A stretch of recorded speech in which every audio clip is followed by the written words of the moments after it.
Las 11 de la noche. El piso 50 del Ashford Grand Casino. Las Vegas. Dominic Ashford estaba sentado detrás de un escritorio de madera oscura. Sus ojos fríos recorrían un contrato que valía $1,000,000. Dominic era el hombre al que toda esta ciudad temía. Nadie entraba a esa habitación sin haber sido invitado. Pero esa noche, aprovechando el descuido de los guardias durante el cambio de turno y colandos detrás de un carrito de entrega hasta el ascensor privado, un niño pequeño logró entrar. Llevaba puesta su traje de valentía otra vez. La ropa vieja y demasiado grande que había presenciado su primer encuentro con el gigante. Entre sus brazos sostenía un maletín de cuero marrón que era cosa la mitad de su tamaño. Caminó directo al escritorio. No agachó la cabeza. No tembló. Simplemente colocó el maletín sobre la mesa.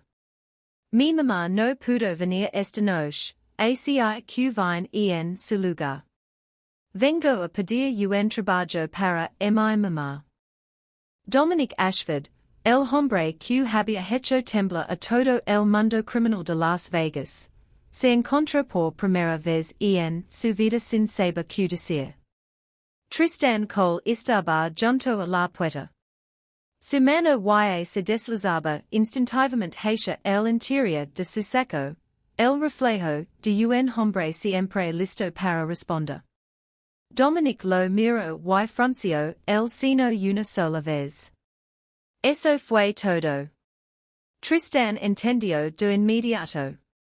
Beijó la mano, pero nunca quitó los ojos del niño. La habitación quedó sumida en el silencio. El suave zumbido del aire acondicionado era el único sonido. Una tenue luz dorada proyectaba sombras sobre la pared de cristal que daba a Las Vegas brillando a la abajo. Dominic dejó su pluma sobre el escritorio, se reclinó en la sala y estudió al niño que tenía enfrente. La ropa era vieja, pero estaba limpia.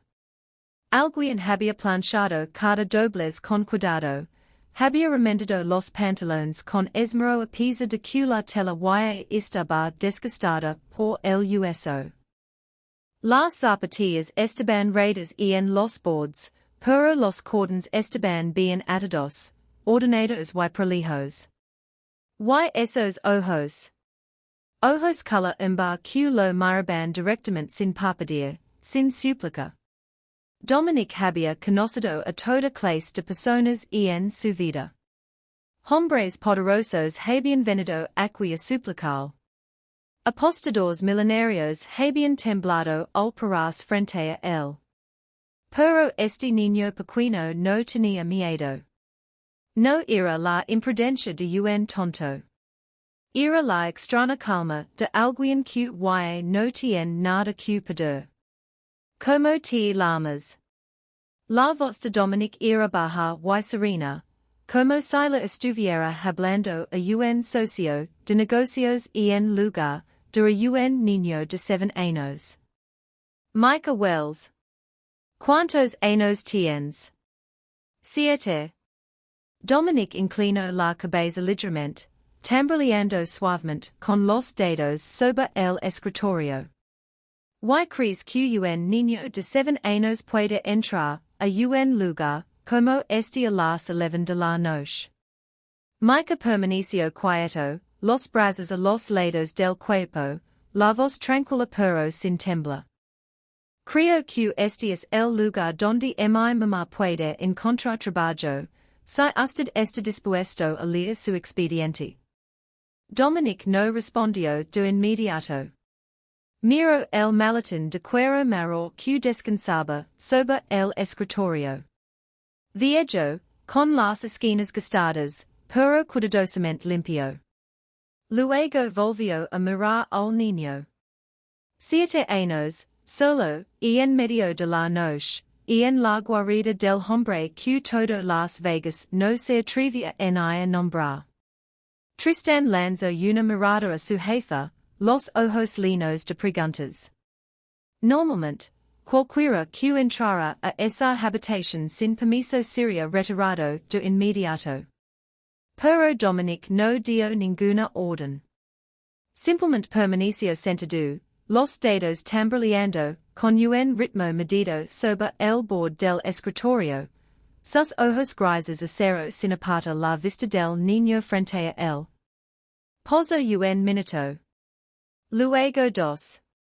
Por fin, Dominic se reclinó en la silla y cruzó los brazos sobre el pecho. No le dijo al niño que se fuera. No le dijo que se quedara. Solo lo observó, como si estuviera tratando de leer algo que él mismo aún no lograba entender. Micah se quedó allí, inmóvil, sin súplica, solo esperando. Asterisk si esta historia ha tocado tu corazón, presiona, me gusta para apoyarnos. Comparte este video con las personas que amas y no olvides suscribir al canal para no perder las próximas historias profundamente emotivas que están por venir. Asterisk Dominic se levantó de su silla y caminó lentamente hacia la pared de cristal que daba a la ciudad. Las Vegas se extendía debajo de él como una alfombra de diamantes brillantes, millones de luces parpadeando en la noche oscura. Pero Dominic sabía mejor que nadie que bajo todo es resplandor había oscuridad, pecado, y vidas destrozadas. Dominic había construido su imperio con esas mismas sombras. ¿Sabes quién soy? Dominic preguntó sin voltearse, su voz atravesando el silencio de la habitación. Ustedes Dominic Ashford, respondió Micah con una calma casi escolar, como si estuviera recitando una lección frente a su clase. Es dueño de este casino y de muchas otras cosas que la gente no dice en voz alta. Dominic se dio la vuelta. Los ojos se le entornaron ligeramente. No podía disimular del todo su sorpresa. Un niño de 7 años, parado en la habitación del hombre más poderoso de Las Vegas, hablando de él como si estuvieran comentando el clima. Sabes bastante. ¿Quién te contó? Mi mamá. Micah respondió de inmediato. Mi mamá dijo que usted es el hombre más poderoso de esta ciudad. Mi mamá dijo que si ella pudiera trabajar para usted, los dos estaríamos seguros. Y no tendríamos que seguir huyendo. Dominic se acercó al niño y se agachó hasta que sus ojos quedaron al mismo nivel que los ojos que lo miraban sin pestañear. Solo unos centímetros los separaban ahora.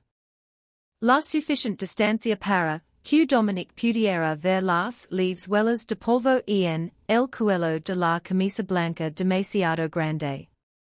Y también para darse cuenta de que este niño no tenía ningún miedo. Seguro de que. Micah guardó silencio por un segundo. Sus ojos parpadearon rápido, como si estuviera calculando cuánto debía decir. Luego respondió con la voz un poco más baja. De las personas que están buscando a mi mamá. Dominic no respondió de inmediato. Se incorporó, le dio la espalda al niño y volvió a caminar hacia la ventana. Una mano se deslizó dentro de su bolsillo mientras su mirada se fijaba en la ciudad, pero su mente estaba en otro lugar completamente. Mira a la abajo, dijo con voz lenta y medida. Miles de personas en esta ciudad quieren trabajar para mí. Hacen cola. Envían solicitudes.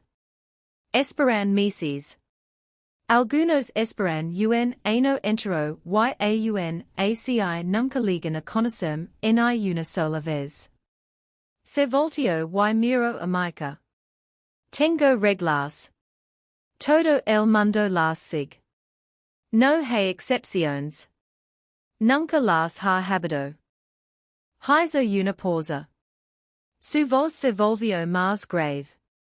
Tu madre no está aquí esta noche. Eso significa que perdió su oportunidad. Mica permaneció donde estaba. Sus dos pequeñas manos se apretaron en puños a sus costados. No dio un paso atrás. No agachó la cabeza. Su voz era tranquila, pero cada palabra salía clara, como si las hubiera ensayado cientos de veces. Mi abuela sufrió un ataque al corazón a las 7 de la noche. La ambulancia llegó a las 7:30. Mi mamá tuvo que acompañarla al hospital. Dominic no dijo nada. Solo se quedó ahí y escuchó. Mi mamá no perdió su oportunidad, continuó Mica con la voz levemente entrecortada, aunque todavía intentaba mantenerla firme. Mi mamá tuvo que elegir entre esta entrevista y mi abuela tendida en una camilla dentro de la ambulancia. Y mi mamá eligió a mi abuela.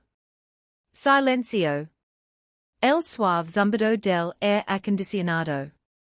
El rugido lejano de la ciudad, que subía desde 50 pisos abajo. Dominic miró al niño, y sus ojos y no eran tan fríos como antes. En esa mirada vio algo de sí mismo 30 años atrás. Igual de turco. Igual de negado a doblar la cabeza. Igual de solo contra el mundo. Y tú, preguntó con la voz un poco más suave. Estás aquí. ¿Quién te trajo? Vine solo. Solo. Solo. Dominic tomó una larga y profunda bocanada de aire. ¿Por qué? Porque no quería que mi mamá tuviera que elegir, respondió Mica, con los ojos brillando bajo la tenue. Mi mamá eligió a mi abuela. Yo elegí venir aquí. Así mi mamá no pierde nada. Dominic se erguió, cruzó los brazos sobre el pecho y estudió al niño por un momento largo, como si estuviera leyendo los términos de un contrato complicado. Algo pasó por sus ojos. No era ternura, pero tampoco era la frialdad absoluta de antes. Dame una razón, dijo lentamente, una sola razón para abrir el expediente de tu madre, y leerlo en lugar de llamar a seguridad para que te lleven a casa ahora mismo. Mica respiró profundo. El niño de 7 años se puso de pie con la espalda recta, la barbilla levantada y los ojos fijos en el rostro del hombre más poderoso de Las Vegas. Porque mi mamá merece que la ven. Al menos una vez. Una sola vez para que usted sepa quién es mi mamá antes de decidir. La habitación cayó en silencio. Tristan estaba junto a la puerta, conteniendo la respiración mientras esperaba. Dominic no dijo nada. Solo se quedó ahí, los dedos tambaleando suavemente sobre el brazo cruzado sobre su pecho, los ojos sin apartar la vista del niño frente a él. Dominic volvió al escritorio, geló la silla y se sentó. No dijo nada durante unos segundos. Solo miró al niño pardo frente a él con la extraña paciencia de un niño que se había acostumbrado a esperar. Cuéntame sobre tu madre. Mica inclinó ligeramente la cabeza, como si estuviera evaluando por dónde comenzar. Su mano seguía apoyada sobre el maletín de cuero marrón. Sus pequeños dedos lo sostenían con fuerza, como si fuera la cosa más preciada que tenía. El nombre de mi mamá es Janessa. Janessa Wells, comenzo con voz suave pero clara. Solia trabajar como cantadora para una empresa grande en Salt Lake City. Es muy buena. Sabe encontrar los números que otras personas intentan esconder. Dominic escuchó sin interrumper. Luego mi papá se fue, continuó Micah con la voz sin temblar, aunque algo en ella se había vuelto más bello y más pesado. Mi papá dejó deudas enormes. Las personas a las que le pidió dinero fueron a buscar a mi mamá. No eran buenas personas. Mi mamá y yo tuvimos que huir. El niño pequeño continuó. 3 ciudades en 2 años. Salt Lake City, Phoenix y luego aquí. Mi mamá hizo todo tipo de trabajos. Esperando mesas en restaurantes, limpiando habitaciones de hotel, haciendo entregas de noche cuando yo ya estaba dormido. Dominic permaneció en silencio. Había escuchado cientos de historias trágicas en su vida. Pero escuchar una de la boca de un niño de 7 años, contada con una voz tranquila como si fuera un cuento de hadas, era algo completamente diferente. Mi mamá nunca se queja, dijo Micah, y sus ojos se iluminaron. No importa que tan cansada esté, siempre me sonríe. Me dice, todo va estar bien, Micah. Te lo prometo. Y yo le creo, porque mi mamá nunca ha roto su palabra. Dominic tamborileó suavemente con los dedos sobre el escritorio. La entrevista de esta noche. ¿Cómo se preparó tu madre? Micah tomó air profundo. Ha estado preparándose durante 2 semanas. Le pidió prestada una plancha a la vecina para planchar su traje viejo, el único traje que le quedaba de cuando trabajaba en una oficina. Hizo una pausa, como si estuviera viendo algo de nuevo en su mente. Todas las noches, cuando creía que yo estaba dormido, se paraba frente al espejo practicando sus respuestas para la entrevista. Las 6 por la rendija de la puerta. Deja las mismas respuestas una y otra vez, cambiando cada oración, cada palabra. A veces lo raba. Pero a la mañana siguiente, me sonreía como si nada hubiera pasado. Dominic no dijo nada. Solo miró al niño. Sus ojos ya no tenían la frialdad afilada del principio. Mi mamá me dijo, esta es nuestra única oportunidad, Micah. Si consigo este trabajo, ya no tendremos que huir más. Podrás ir a la escuela de verdad.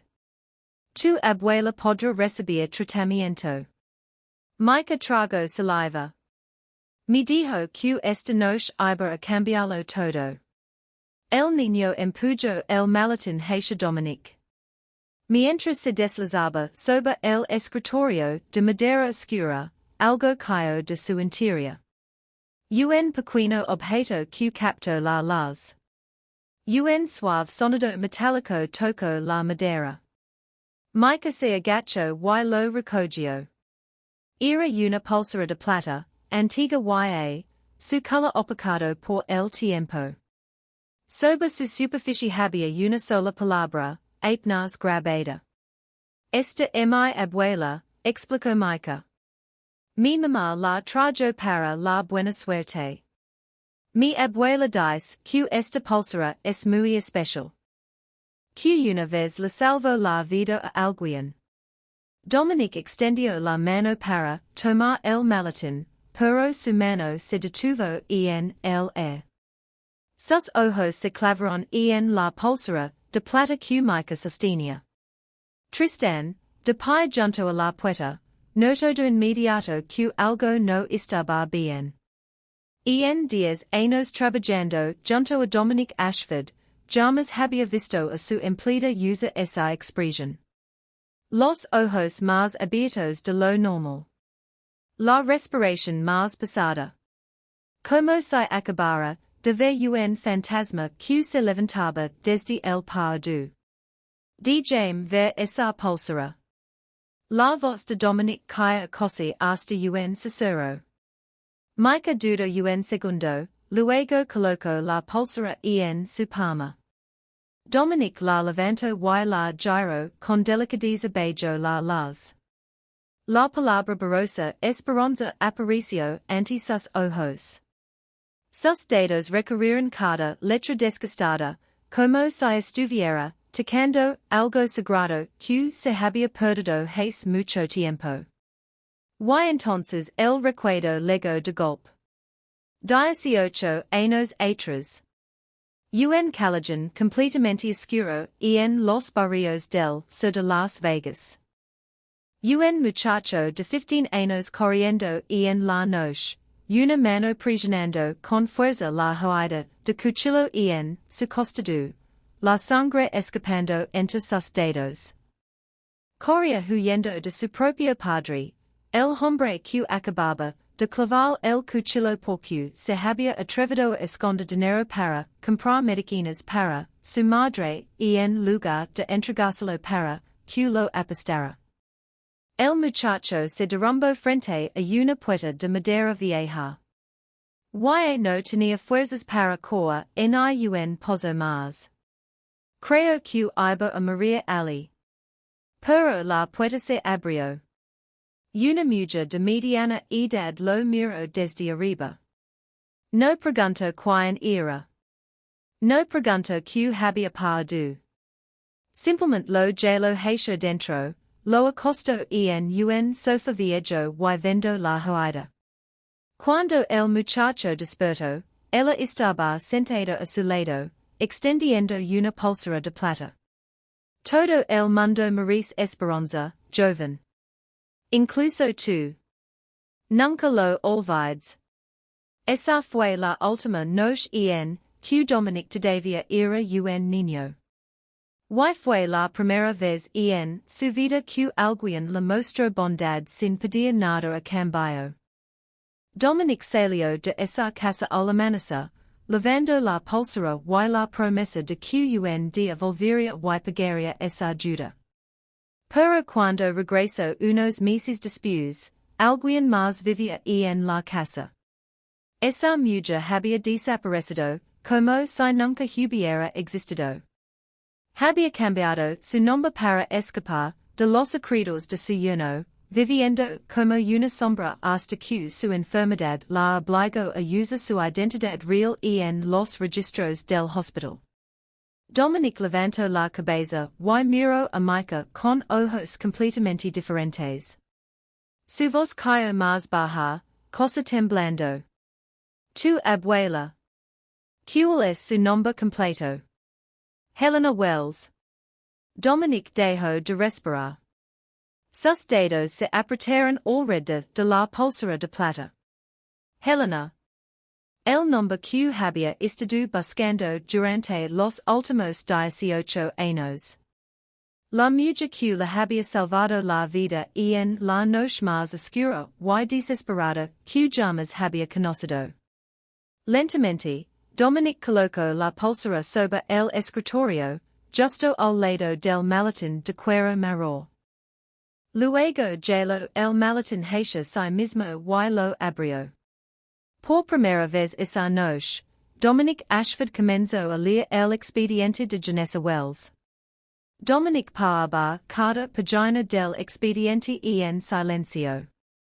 La tenía las dorada caía sobre las líneas escritas cuidadosamente, sobre los números ordenados con precisión. Mica permanecía frente a él sin moverse, los brazos colgando a sus lados como un centinela esperando órdenes. Janessa Wells, 27 años. Ex cantadora forense en Morrison y Webb, una de las firmas de auditoría más grandes de los Estados Unidos. Cantadora pública certificada. Especializada en detectar fraudes financieros. Había manejado casos complejos que valían millones de dólares.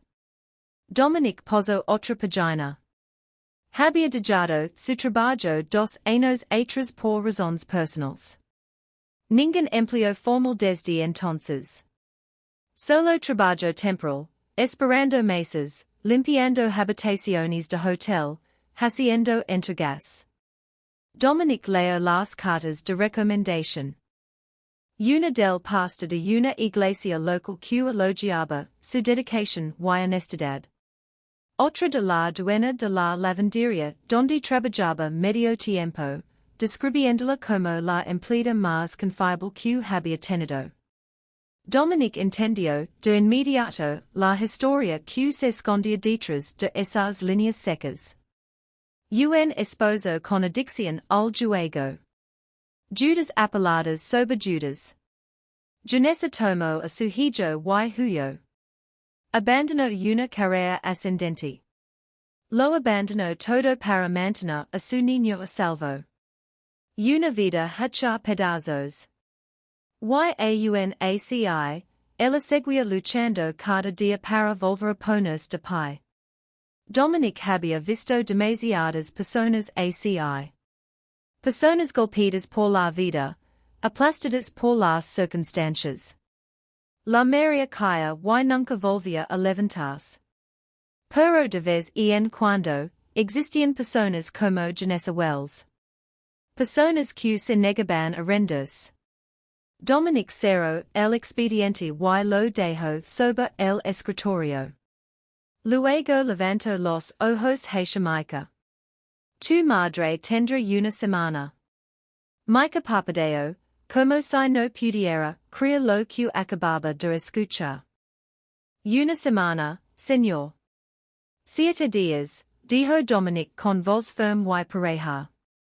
Una semana para demostrar que lo que está escrito en este expediente es verdad. Pondré a tu madre a cargo de los libros del Ashford Hospitality Group, mi cadena de restaurants. Completamente legítimo. Nada questionable. Micah tragó saliva. Y si tu madre lo hace bien, entonces tu madre se queda. Habrá un salario formal, seguro médico, vivienda segura. Dominic miró directamente a los ojos del niño. Y si no puede hacerlo, tu madre tendrá que irse. Yo no doy segundas oportunidades. Nunca lo he hecho. Asegurate de que tu madre entienda eso con claridad. Micah no respondió de inmediato. Se quedó quieto por un momento, como si estuviera asimilando todo lo que acababa de escuchar. Luego se inclinó profundamente, una reverencia demasiado formal, demasiado adulta para un niño de 7 años, como si hubiera visto y vivido mucho más de lo que su edad debería haber permitido. Gracias, señor. Mi mamá no lo va a decepcionar. Lo prometo. Dominic no respondió.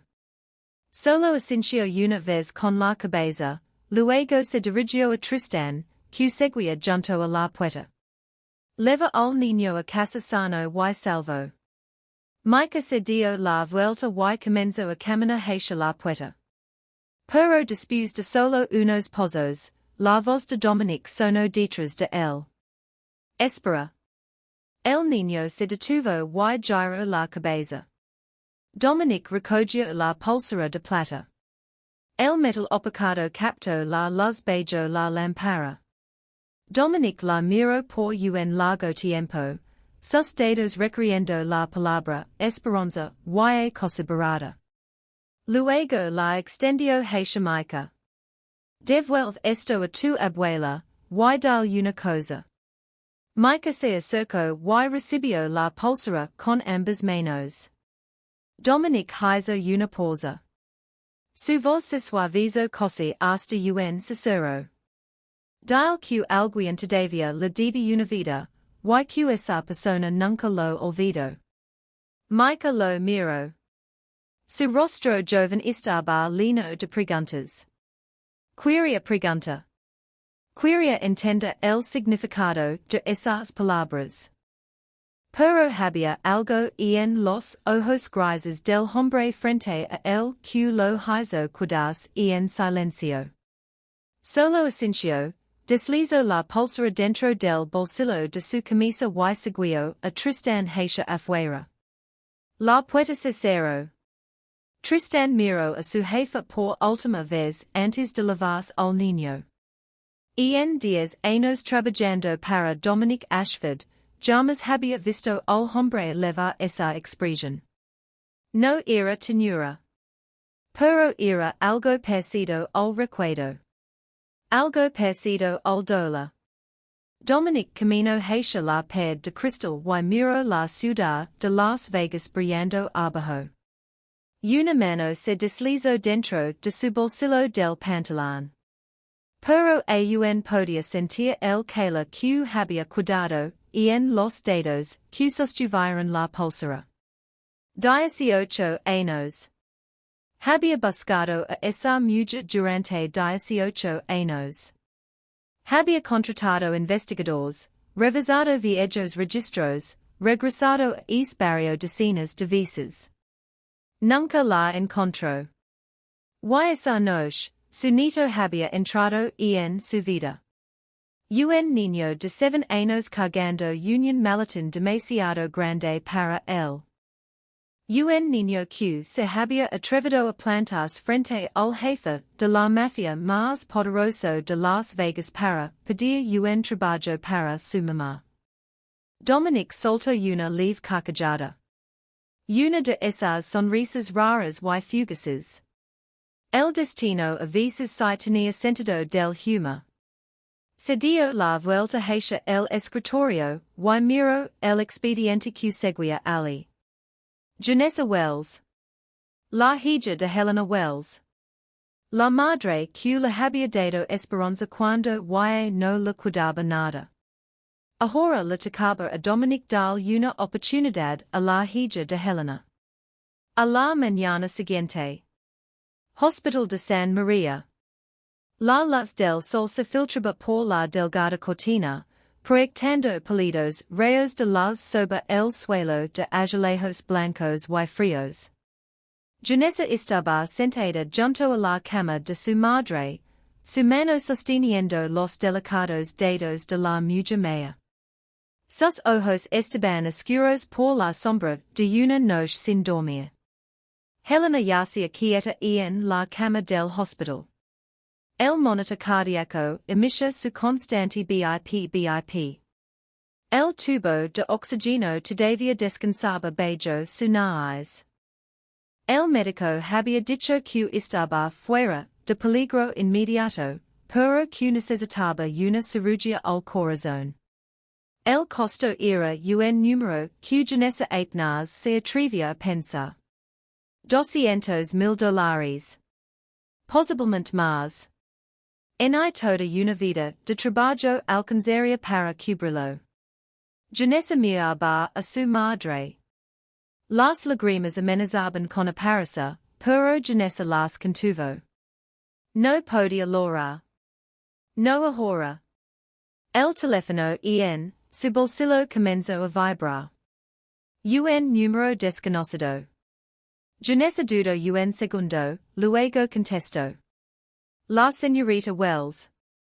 La voz del hombre era baja, educada, pero no cálida. La llamo desde la oficina del señor Ashford.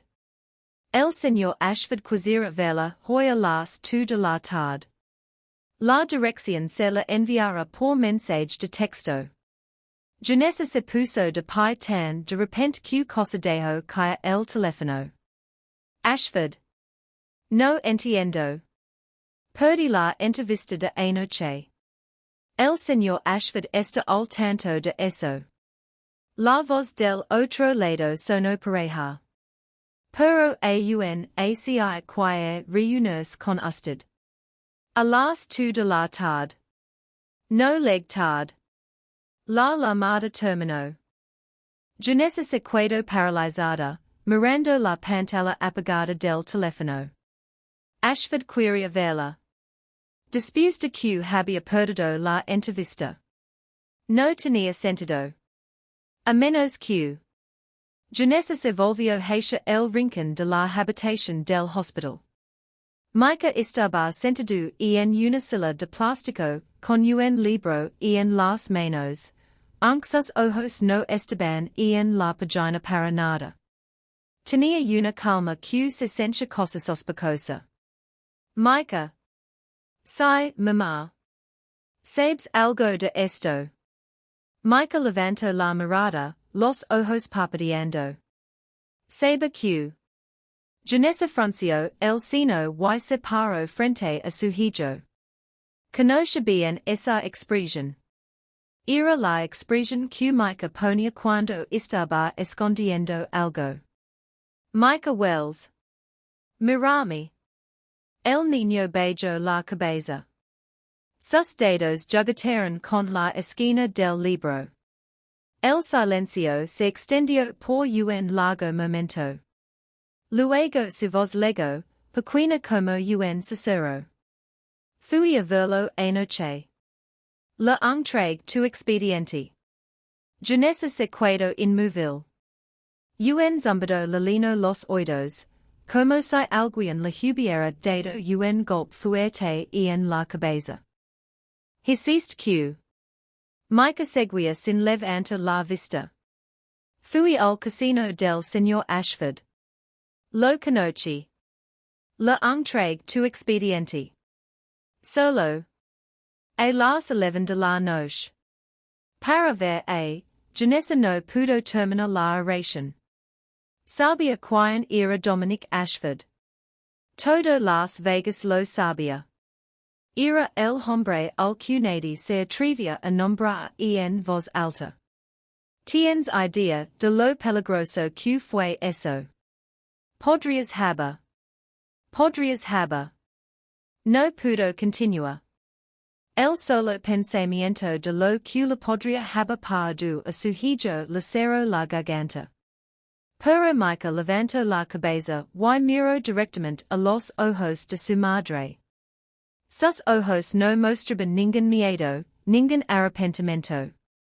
Solo una determinación que ningún niño de 7 años debería haber tenido que cargar. Dijiste que era nuestra única oportunidad. No quería que la perdieras por culpa de que la abuela se enfermó. No quería que tuvieras que elegir. Janessa miró a su hijo. Y sin siquiera das cuenta, y tenía lágrimas corriendo por la cara.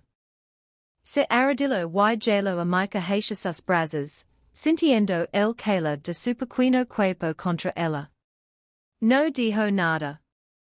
No sabía qué podría decir. Solo lo abrazó y lloró. A las 2 de la tarde, Janessa estaba parada frente a las puertas del Ashford Grand Casino. Lavaba el traje viejo que había planchado 2 semanas atrás. El cabello recogido cuidadosamente en la nuca.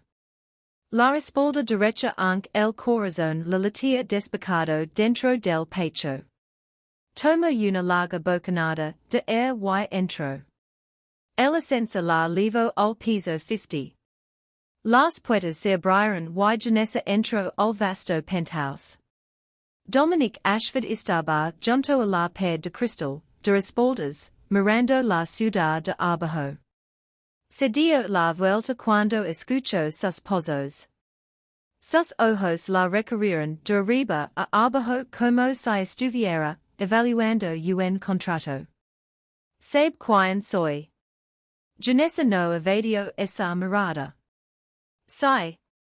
Y vino. Usted me pidió que viniera, y yo necesito el trabajo. Janessa habló claramente, sin que la voz le temblara en un momento. No me importa quién es usted a la afuera en el mundo. Solo necesito saber una cosa. El trabajo que ofrece es legal. Dominic se sorprendió levemente. Había conocido a muchas personas que venían a pedir trabajo. Pero nadie se había atrevido jamás a imponer una condición. No tiene miedo. Janessa esposo una leve sonrisa, cans ada pero no débil. Ya he tenido suficient miedo, señor Ashford. Dos años huyendo me enseñaron una cosa, el miedo no ayuda. Nadie viene a salvarte solo porque tienes miedo. Solo la acción cambia las cosas.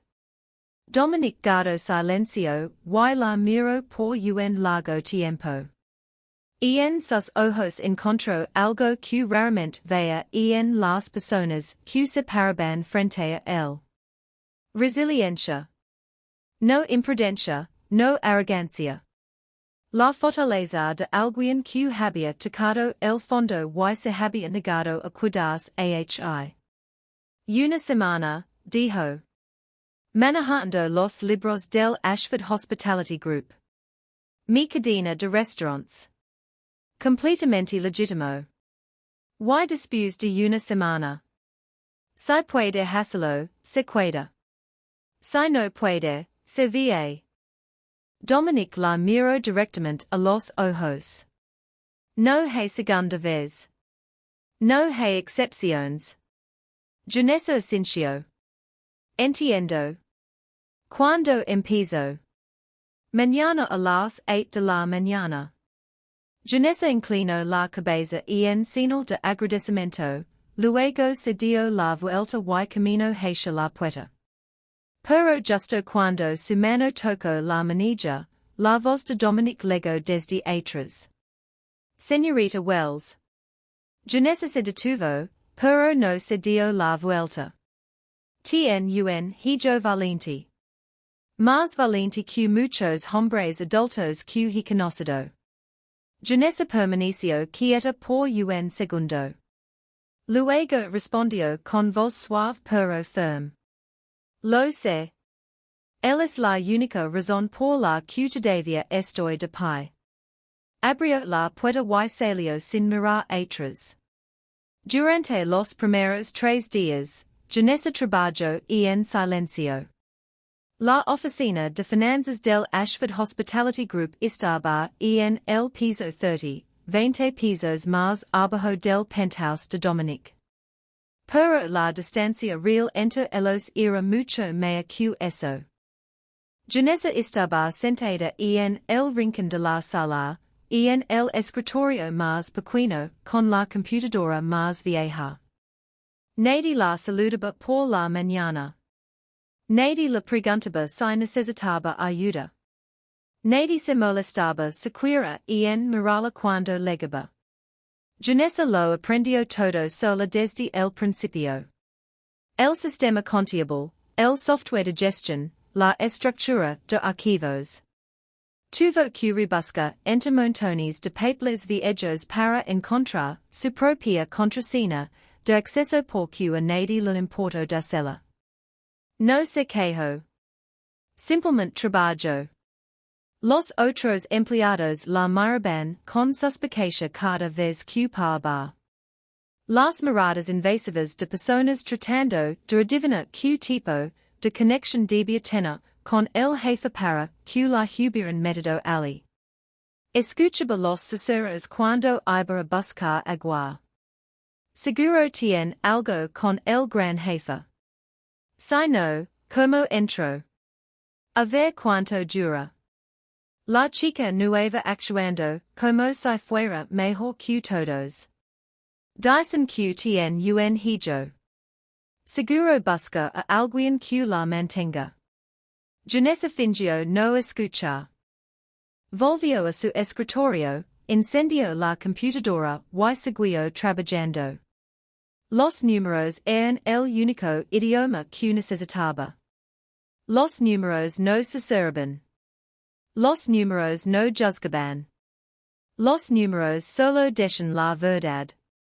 El segundo día, mientras revisaba el informe del mes anterior, encontró un pequeño error. Una transacción había sido ingresada incorrectamente. Una discrepancia de $5,000 entre dos estados financieros. No era una suma grande, pero era suficient para causa problemas en una auditoria. Janessa la corrigió sin decir nada a nadie y luego envió un breve correo al jefe de contabilidad con el asunto, corrección era del informe de octubre. Sin larga explicación. Sin intento lavarse el mérito. Simplemente terminó el trabajo. El tercer día, completo todo el trabajo que le habían asignado para la semana entera. 4 días antes del plazo. Esa tarde, Janessa seguía en la oficina cuando el reloj marcó las 9 de la noche. El pasillo estaba desierto. Solo el suave zumbido del aire acondicionado y la luz verde de la salida de emergencia parpadeando al fondo del corredor.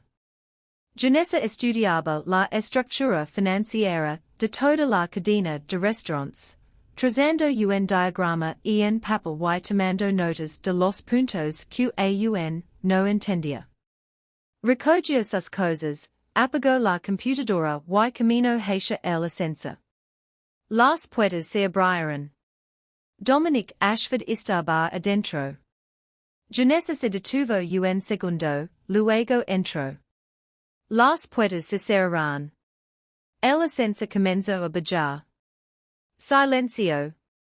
Todavía aquí a las 9 de la noche. La voz de Dominic rompió el silencio, baja y pareja. Janessa miraba al frente sin voltearse hacia él. El trabajo no había terminado. La carga de trabajo que te di no es suficiente para retener hasta tan tarde. No solo estoy haciendo lo que usted me dio, respondió Janessa con calma. Estoy aprendiendo todo el sistema. Cómo funciona, cómo se conectan los departamentos entre sí. Dominic guardó silencio por un segundo. ¿Para qué? Para entender, dijo Janessa. Yo no hago trabajos a medias, señor Ashford. Si estoy aquí, quiero saber qué estoy haciendo. No solo escribir números en una hoja de cálculo y irme a casa. Dominic no respondió. La miró con una expresión illegible, como si estuviera sopesando algo en su mente. El ascensor se detuvo en la planta baja. Las puertas estaban a punto de abrirse. Tu hijo. Dijo Dominic de repente. Está bien. Janessa se sorprendió levemente. No esperaba que Dominic preguntara por Micah. Está con la vecina. Es amable. Micah ya está acostumbrado. Acostumbrado a que su madre llegue tarde. Janessa se volvió a mirarlo por primera vez desde que había entrado al ascensor. Acostumbrado a cuidarse solo. Su voz no tenía amargura, ni acusación. Era simplemente la verdad. Durante los últimos 2 años, se ha acostumbrado a todo. A empezar y mudarse. A no tener amigos. A que su mamá llegue tarde. Solo tiene 7 años, pero ha madurado más que muchos adultos. Las puertas del ascensor se abrieron. Janessa salió sin mirar atrás. Su figura se desvaneció detrás de las puertas de vidrio del gran vestíbulo y desapareció en la noche de Las Vegas. Dominic permaneció en el ascensor mirándola hasta que las puertas se cerraron de nuevo. Tristan estaba a su lado, colado como siempre. No preguntó nada. Solo esperó. Mantén la vigilada. Tristan asintió. Vigilada para controlarla. No. La voz de Dominic se volvió más baja. Para protegerla. Dijo que hay personas buscándola. Los acreedores del ex marido. Tal vez au pair. Dominic giró el anillo de su dedo meñique, el hábito que tenía cuando estaba pensando. Averiguar quién son. ¿Cuántos hay? ¿Y dónde están ahora? ¿Y si vienen aquí? Dominic Miro hacia el vidrio. Las luces de Las Vegas brillan en el reflejo de sus ojos. No la encontraron. Nadie le pone una mano encima a alguien bello mi protección sin pagar por ello. Al quinto día, Janessa entendía todo el sistema. Entendía cómo fluía el dinero dentro y fuera de la cadena de restaurantes. Entendía cómo las sucursales reportaban sus ingresos. Entendía cómo el software contable se conectaba con los bancos. Y porque lo entendía demasiado bien, comenzó a ver algo extraño. Al principio eran solo cifras pequeñas, dispersas y fáciles de ignorar. $500 en la sucursal de Henderson. 800 en la de Summerlin. 1200 en la del centro. Sumas pequeñas repartidas, fácilmente pagadas por alto en el flujo mensual de mil ones que movía un imperio, como el Ashford Hospitality Group.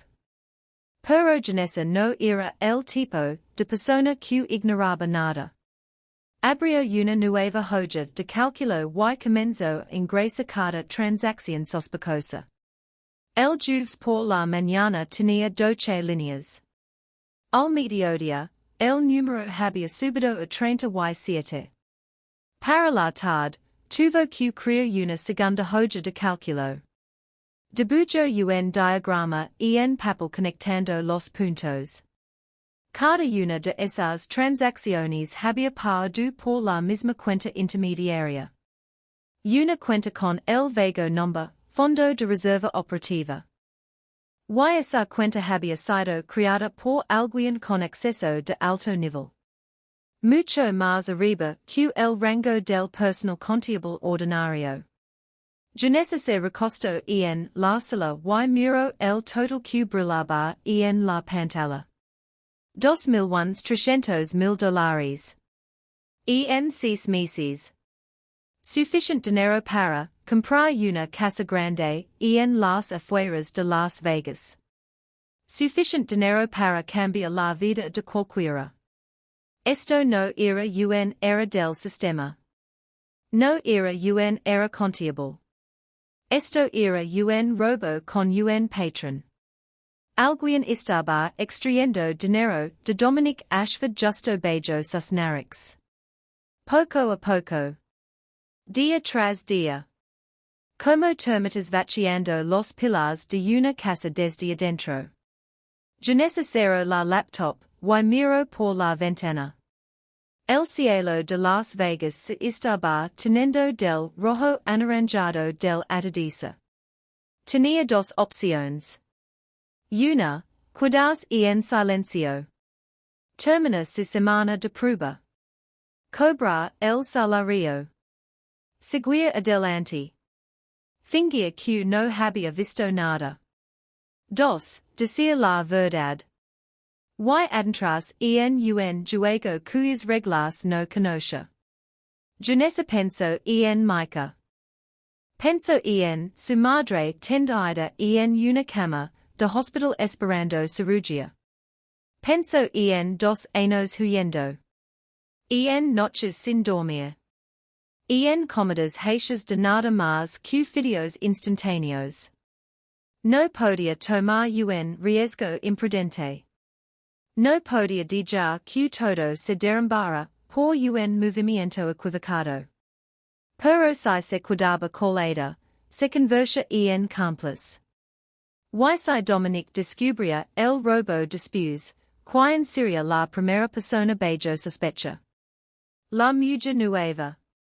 La que nadie conoce. La que el jefe había traído por la puerta de atrás. Ella sería el chivo expiatorio perfecto. Janessa se puso de pie y agarró la pila de documentos que acababa de imprimir. No le quedaba más opción que decir la verdad. Y necesitaba decírselo a la persona correcta. Tristan Cole. Lo encontró en el piso 45, en la pequeña oficina justo al lado del penthouse de Dominic. Tristan estaba sentado detrás de su escritorio leyendo algo en una pantalla. Cuando Janessa tocó la puerta, él levantó la vista. Sus ojos afilados la recorrieron de la manera en que un escena le un código. Señorita Wells. ¿Qué ocurre? Janessa entró y colocó la pila de papeles en el escritorio frente a él. Alguien está robando dinero del señor Ashford. Tristan no se movió. Su cara se quedó tan tranquila como si Janessa acabara de comentar el tiempo. Gelo el expediente hacia sí mismo y fue pasando las páginas una por una. Silencio. Solo el suave crujido del papel y el suave zumbido del aire acondicionado. Posó un minuto. Luego dos. Luego tres. Al final, Tristan levantó la vista. ¿Sabe lo que esto significa? Sí. Entiende que la persona que hace esto no es un empleado ordinario. Tristan habló lentamente, enfatizando cada palabra. Esta cuenta fue creada por alguien con acceso de alto nivel. Muy alto. Alguien en quien el jefe confía. Janessa asintió. Lo sé. Por eso vine aquí. Tristan la estudió por un largo momento. Su cara era illegible. Su mirada, afilada como una joya. Acaba de meterse en un juego muy peligroso, señorita Wells. Lo entiende. Sí. Janessa respondió sin que la voz le temblara. Pero no tengo opción. Si me quedo colada y esto sale la las después, si la primera en ser culpada. Soy nueva aquí. Nadie me conoce. Soy el chivo expiatorio perfecto. Tristan asintió levemente, como reconociendo la lógica de su respuesta. Es más inteligente de lo que pensaba. No soy inteligente, dijo Janessa. Solo estoy tratando de sobrevivir. Como todos los días durante los últimos 2 años. Tristan se puso de pie tomando el expediente con él. Camino hacia la puerta. Luego se detuvo y se dio la vuelta para mirarla. Le de esto al jefe. Ahora mismo. Usted no habla de esto con nadie más. Ni con compañeros. Ni con amigos. Con nadie. Entendido. Y señorita Wells. Hizo una pausa. Su voz cayó más baja. De ahora hasta que esto se resuelva, sueda cada paso que da. Un ladrón dentro de la casa siempre es más peligroso que un ladrón en la calle. Conoce cada rincón. Y no dudara en silencio a cualquiera que lo amenace. Janessa tragó saliva. Que cree que harán. Tristan no respondió. Solo la miró con una expresión que lo deja todo. Luego salió. La puerta se cerró. Janessa se quedó sola en la habitación vacía. El corazón le palpitaba despacado dentro del pecho. Acababa de exponer a un trader dentro del imperio de Dominic Ashford. Y ahora no tenía ninguna idea de si había salvado su propia vida o si había firmado su propia sentencia de muerte. Esa misma noche, en el piso 45, en la oficina de Raymond Cross, el resplandor de la pantalla del computador caía sobre el rostro de Raymond. Proyectando rayos de luz y sombra sobre la piel de un hombre de 42 años que ya había comenzado a flacidez con la edad y el estrés. Raymond estaba sentado detrás de su escritorio. La corbata aflejada. Un vaso de whisky semivacío descansando junto al teclado. Director financiero del Grupo Ashford. 10 años de servicio. 10 años de confianza absoluta. Y esos 10 años estaban a punto de llegar a su fin. Raymond miraba la pantalla donde el sistema de advertencias parpadeaba. Alguien había accedido a archivos de transacciones antiguas. Alguien había abierto carpetas que nadie se había molestado en revisar en los últimos 6 meses. Alguien había comenzado a unir las piezas que Raymond había creído enterradas demasiado profundo para que alguien las encontrara jamás. Janessa Wells. Raymond escribió su nombre en el sistema y sacó su historial de acceso. El segundo día había abierto el informe de octubre. El tercer día había descargado el libro más completo de los últimos 6 meses. El cuarto día había accedido a la cuenta llamada Fondo de Reserva Operativa. Y el quinto día, hoy, había abierto ese archivo más de 30 veces. Janessa lo había encontrado. Raymond se tomó de un sorbo el resto del whisky sintiendo el ardor deslizarse por su garganta. No entró en pánico. Era demasiado tarde para el pánico. En cambio, comenzó a pensar. Todo había comenzado 3 años atrás. Una mala noche en el casino de Victor Morano. El mayor rival de Dominic Ashford. Raymond había perdido. Y había perdido feo. Más de lo que jamás podría devolver. Y Morano no era el tipo de hombre que dejaba ir a los judos sin pagar. Le habían dado una opción. Pagar la deuda en dinero, o pagarla en información. Raymond eligió la segunda opción. Mover dinero poco a poco. A través de pequeñas transacciones que nadie notaría. Suficiente para pagar a Morano. Suficiente para seguir vivo. Pero luego la codicia creció. Si podía mover dinero para Morano, por que no quedarse con un poco para él. $2,300,000 en 6 meses. Más de la mitad ya estaba en su cuenta privada en Suiza. Y ahora, una empleada nueva que ni siquiera había completado una semana entera había descubierto todo. Raymond abrió una nueva ventana en la pantalla. Hace mucho tiempo que había preparado el plan B, el plan que esperaba no tener que usar nunca. Comenzó a alterar los registros. Línea por línea. Número por número. La cuenta llamada Fondo de Reserva Operativa había sido creado ahora por Janessa Wells. Las transacciones sospechosas habían sido aprobadas ahora por Janessa Wells. Las firmas electrónicas. Los correos de confirmación. Todo levaba de regreso a un solo nombre. Janessa Wells. Raymond trabajó rápido pero con cuidado. 10 años en finanzas le habían enseñado como borrar un rastro.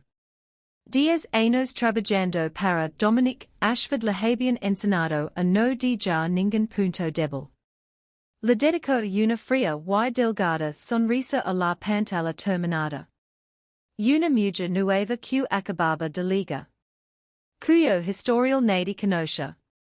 Traída por la puerta de atrás por el propio Jefe. Quien la creería. Quien la defendería. Perfecta. Perfecta para cargar con la culpa. Al mismo tiempo, a unos kilómetros del casino, Janessa entró al pequeño cuarto del motel donde ella y Micah se alojaban por el momento. Estaba agotada hasta los huesos. Un día largo. Una semana larga. Una vida que se había sentido insoportablemente larga. Pero cuando vio a Mica acurrucado en el sofá viejo con una delgada cobija encima, la cara inocente en el sueño, todo ese agotamiento se dirigió. Janessa se acercó y apagó el televisor que seguía, encendido, con algún programa de medianoche. Jaló la cobija hacia arriba y la acomodó alrededor de los hombros de su hijo. Mica movió los labios entre sueños. Murmuró algo que Janessa no logró entender, luego se hundió más profundamente en el descanso. Janessa se sentó a su lado y lo miró. 7 años. Todavía creyendo en cosas buenas. Todavía creyendo que su mamá podía con todo. Va está bien, Mica, susurró con voz suave como un suspiro. Te lo prometo.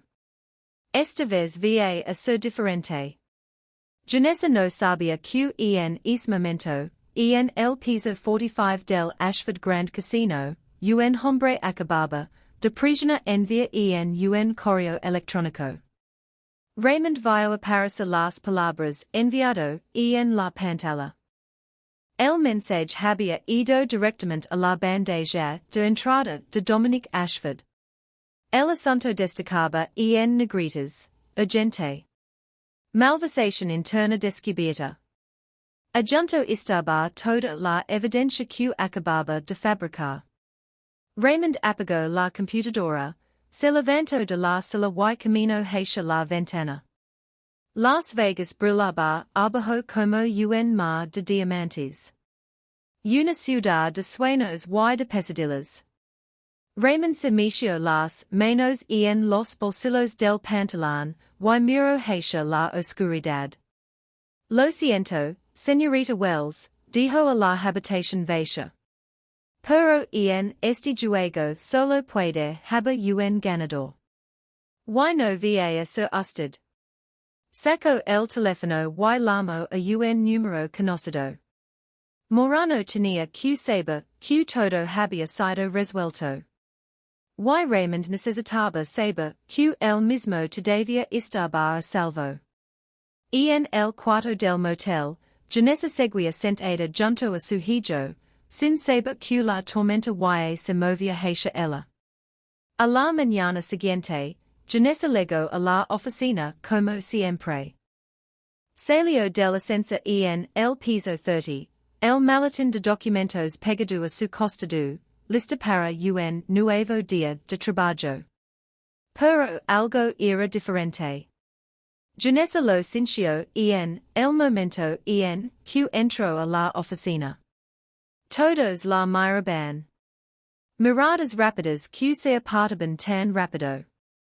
Conversations que se detenían en el instante en que paraba. Nadie la saludó. Nadie siquiera fingió sonreír. La evitaban como si llevara una plaga contagiosa. Janessa sintió un escalofrío recorrió la espalda, pero aún así camino hacia su escritorio. Apenas había dejado su bolso y encendido la computadora cuando dos figuras oscuras aparecieron a su lado. Dos hombres de traje negro, anchos de hombros, sin expresión alguna. Los guardias de seguridad de Dominic. Señorita Wells. Uno de ellos habló con una voz vacía de sentimientos. Venga con nosotros. Janessa quiso preguntar por qué, pero una sola mirada a sus ojos fríos le dijo que no tenía sentido. Se levantó y los siguió hacia el ascensor. Sus compañeros la vieron cuchicheando entre ellos. En uno solo le dijo una palabra. El ascensor se detuvo en el piso 50. Las puertas se abrieron. El penthouse de Dominic Ashford. Janessa entró y el corazón se le fue al estómago. Dominic estaba sentado detrás de su escritorio, con la cara fría como el hielo. Sus ojos clavados en Janessa sin parpadear, sin rastro del que la que Janessa había entrevisto durante aquel viaje en ascenso. Tristan estaba junto a la puerta con los brazos cruzados sobre el pecho y la cara illegible. Y sentado frente a Dominic estaba Raymond Cross, el director financiero, el hombre con quien Janessa nunca había hablado directamente. Nadie en es cuarto la estaba mirando como a una colega. La miraban como a una criminal. Raymond se levantó y caminó hasta la gran pantalla moneda en la pared. Presionó un botón del control remoto y apareció la primera diapositiva. Señor Ashford, esto es lo que encontré después de recibir la alerta del sistema. Raymond comenzó su presentación. Diapositiva tras diapositiva.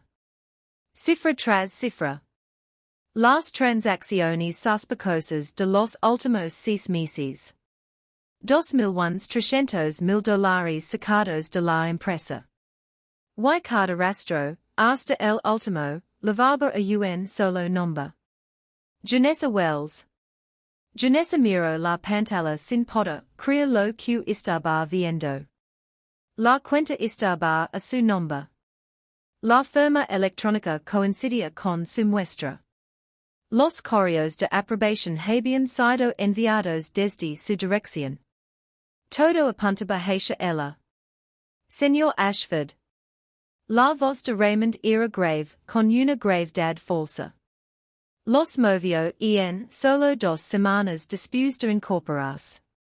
Un plan preparado de antemano, asumiría. Luego se volteó hacia Janessa con la cara arreglada en un dolor falso. No quería creerlo, señorita Wells. De verdad que no. Pero la evidencia aquí es demasiado clara. Esto es mentira. Janessa dio un paso al frente y su voz resonó por la habitación silenciosa. Esto es una mentira completa. Yo soy quien encontró esas transacciones. Yo las reporto al señor Cole a por la tarde. Raymond meneó la cabeza y suspiró como si le doliera decir lo que seguía. Por supuesto que eso es lo que diría. La mejor manera de esconder un crimen es fingir que eres tú quien lo descubrió. Para desviar la atención de todos. Janessa se volteó hacia Tristan. La desesperación inundando los ojos. Señor Cole, usted sabe que es verdad. Le entregué los documentos. Los leo frente a mí. Tristan la miró. No asintió. No negó. Solo permaneció en silencio. Raymond interrumpió. Señorita Wells, no meter otras personas en esto. El señor Cole revisó todos los documentos que usted le entregó. No coinciden con el sistema. Usted los creó para distraernos una vez que se dio cuenta de que la habíamos descubierto. Eso no es verdad. Yo no lo hice. Janessa se volvió hacia Dominic y lo miró directamente a los ojos grises que la observaban con una frialdad brutal. Señor Ashford, por favor. Tien que creerme. Yo no hice esto. No tenía ninguna razón para hacerlo. Silencio. Dominic no dijo nada. La miró por un largo tiempo sin que ningún destello cruzara sus ojos. Sin enojo. Sin decepción. Solo frío. Frío como la noche del desierto. Enciérrenla hasta que la investigación esté completa. Su voz solo dijo esas palabras, pero esas palabras se sintieron como una sentencia de muerte. Señor Ashford. Janessa dio un paso al frente. Pero los dos guardias y la estaban bloqueando. Yo no hice esto. Por favor, déjeme explicar. Unas menos futis se serán alrededor de sus brazos y la jalarán hacia atrás. No soy una ladrona, grito Janessa con la voz quebrantos. Tien que criem. Mi hijo solo me tien a mi. La puerta del penthouse se cerró de golpe, cortando el resto de su grito. Silencio. Raymond estaba parado en el centro del cuarto, intentando mantener la cara tranquila, aunque sus hombros se aflojaron levemente con alivio, como si un peso finalmente hubiera caído. Había ganado. Al menos por ahora. Dominic seguía inmóvil. Las dos manos descansando sobre el escritorio, los dedos apretando los brazos de la silla con tanta fuerza que los nudillos se habían puesto blancos. No miró a Raymond. No miró a Tristan. Solo miraba el espacio vacío frente a él. Tristan observó a su empleada. 10 años junto a Dominic Ashford le habían enseñado a leer al hombre. Y lo que veía ahora era extraño. Dominic no estaba enojado por la traición. No había dado orden de castigo inmediato como solía hacer. Estaba pensando. Y cuando Dominic Ashford estaba pensando, significaba que no creía del todo lo que acababan de mostrar. Raymond salió del cuarto después de ofrecer unas palabras huecas de agradecimiento. La puerta se cerró detrás de él. Tristan se acercó al escritorio. Jefe. Dominic seguía mirando al frente. Dijo que te lo reportó a ti. Es verdad. Ella por la tarde. Y tú llevaste los documentos a mí. Todavía no. El correo de cross lego primero. Silencio. Dominic tamborileó los dedos sobre el escritorio. Revisalo todo otra vez, desde el principio. Y que cross no se enter. Tristan asintió, se dio la vuelta y salió. En algún lugar de este edificio, Janessa Wells estaba retenida. Y en algún otro lugar, la verdad esperaba ser encontrada. El sótano del casino. Un cuarto sin número. Janessa estaba sentada en la estrecha cama, con la espalda apoyada contra la fría pared de concreto. No había ventana. Solo una bombilla en el techo proyectando una luz amarilla opaca. Una mesita pequeña, una silla, y un silencio absoluto tan pesado que se sentía sofocante. Janessa no sabía cuánto tiempo llevaba ahí. Unas horas. Mediodía. No había reloj, no había teléfono. Nada más que cuatro pads y los pensamientos girando sin parar en su cabeza. Por primera vez en 2 años, Janessa lloró. Las lágrimas le corrieron por las mejillas y cayeron sobre sus manos. No lloraba de miedo. No lloraba de rabia. Lloraba por Micah. ¿Dónde estaba su hijo ahora? ¿Qué estaría pensando? Estaría esperando que su mamá llegara a casa. La amable vecina no podía cuidarse con él para siempre. Y Helena seguía en el hospital, sin saber que su hija estaba siendo retenida, como una criminal. Janessa le había prometido a Micah, ella está bien. Eso era lo que le decía todas las noches. Y esa noche había roto esa promesa. Janessa bajó la cabeza hasta sus rodillas, los hombros temblando en oleadas. No sabía qué hacer. Por primera vez en los 2 años que habían pasado huyendo, no sabía cuál era el siguiente paso. Al mismo tiempo, a unos kilómetros del casino, Micah estaba sentado en el sofá viejo del cuarto del motel. Las 8 de la noche. Su mamá todavía no había legado. Normalmente legaba a las 7. Las 9 de la noche. Sin señales de ella.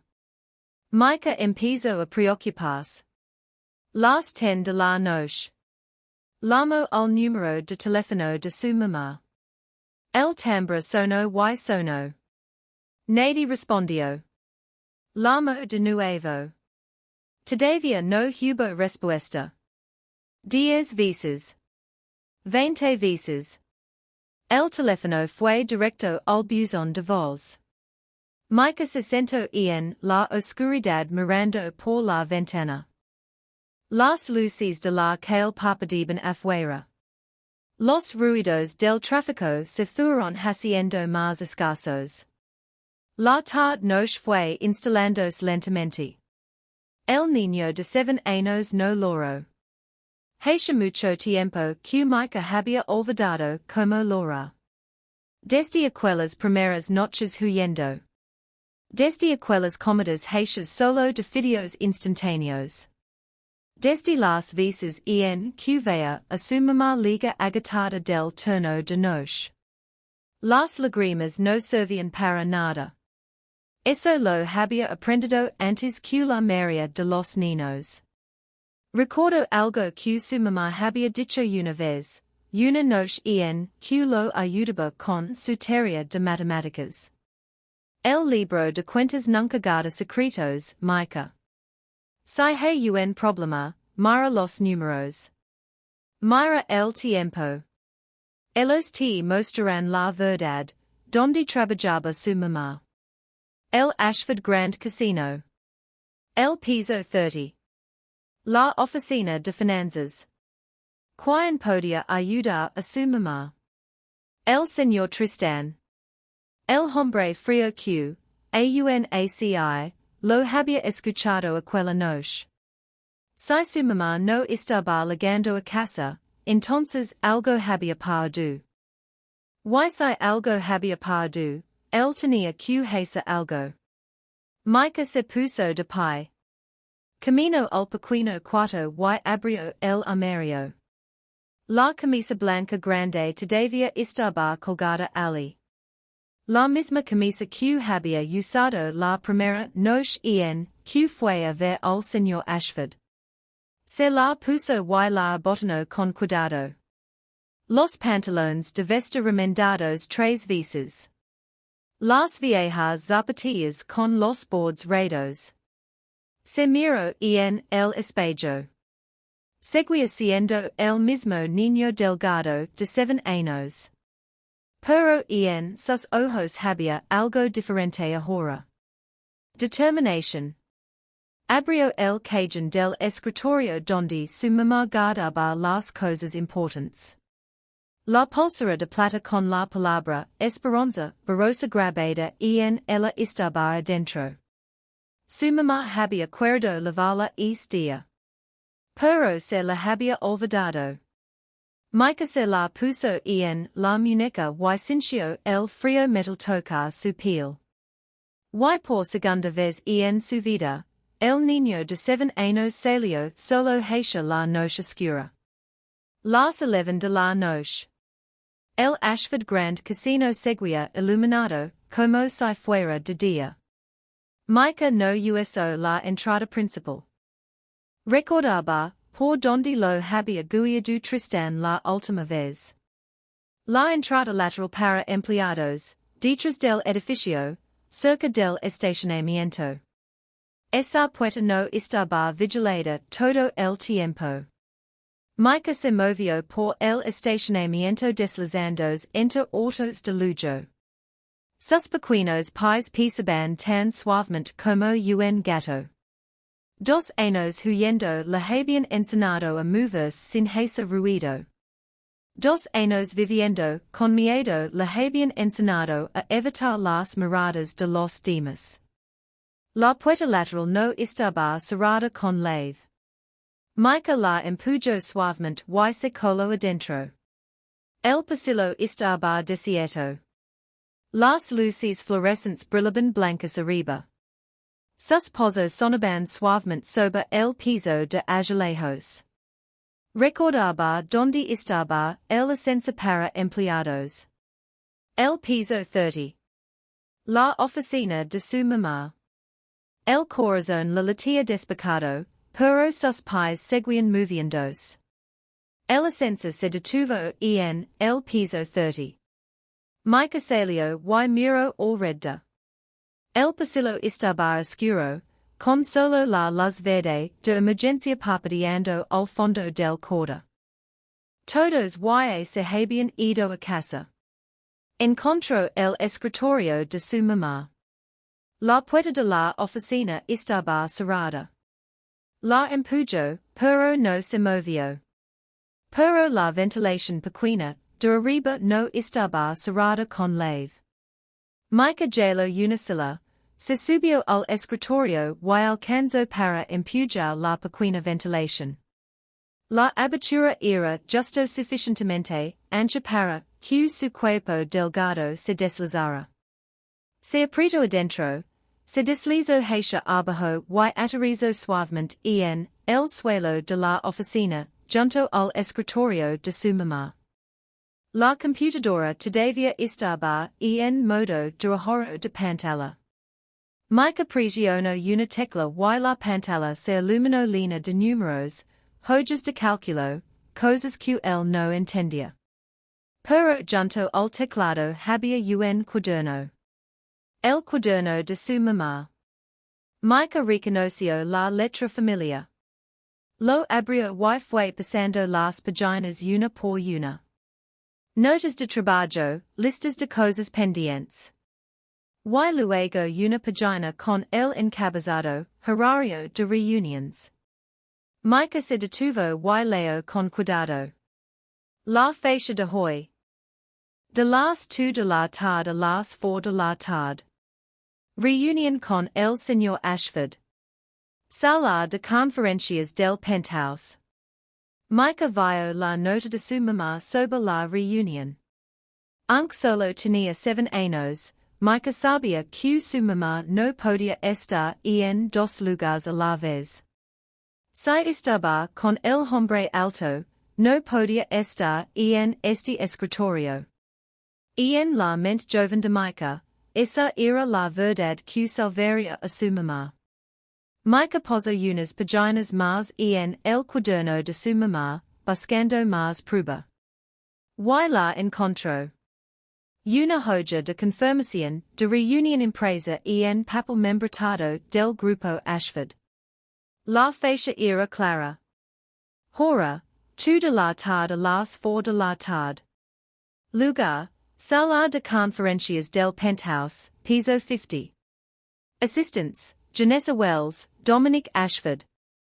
Y debajo, una firma conocida confirmando la validez de la reunión. Tristan Cole. Esto era prueba. Si su mamá había estado en la sala de conferencias con el señor Ashford durante esas 2 horas completas, no podía haber estado sentada en una computadora transfiriendo dinero al mismo tiempo. Eso era una cortada perfecta. Micah dobló el papel y lo deslizó dentro del bolsillo de su camisa, presionándolo flat contra su pecho.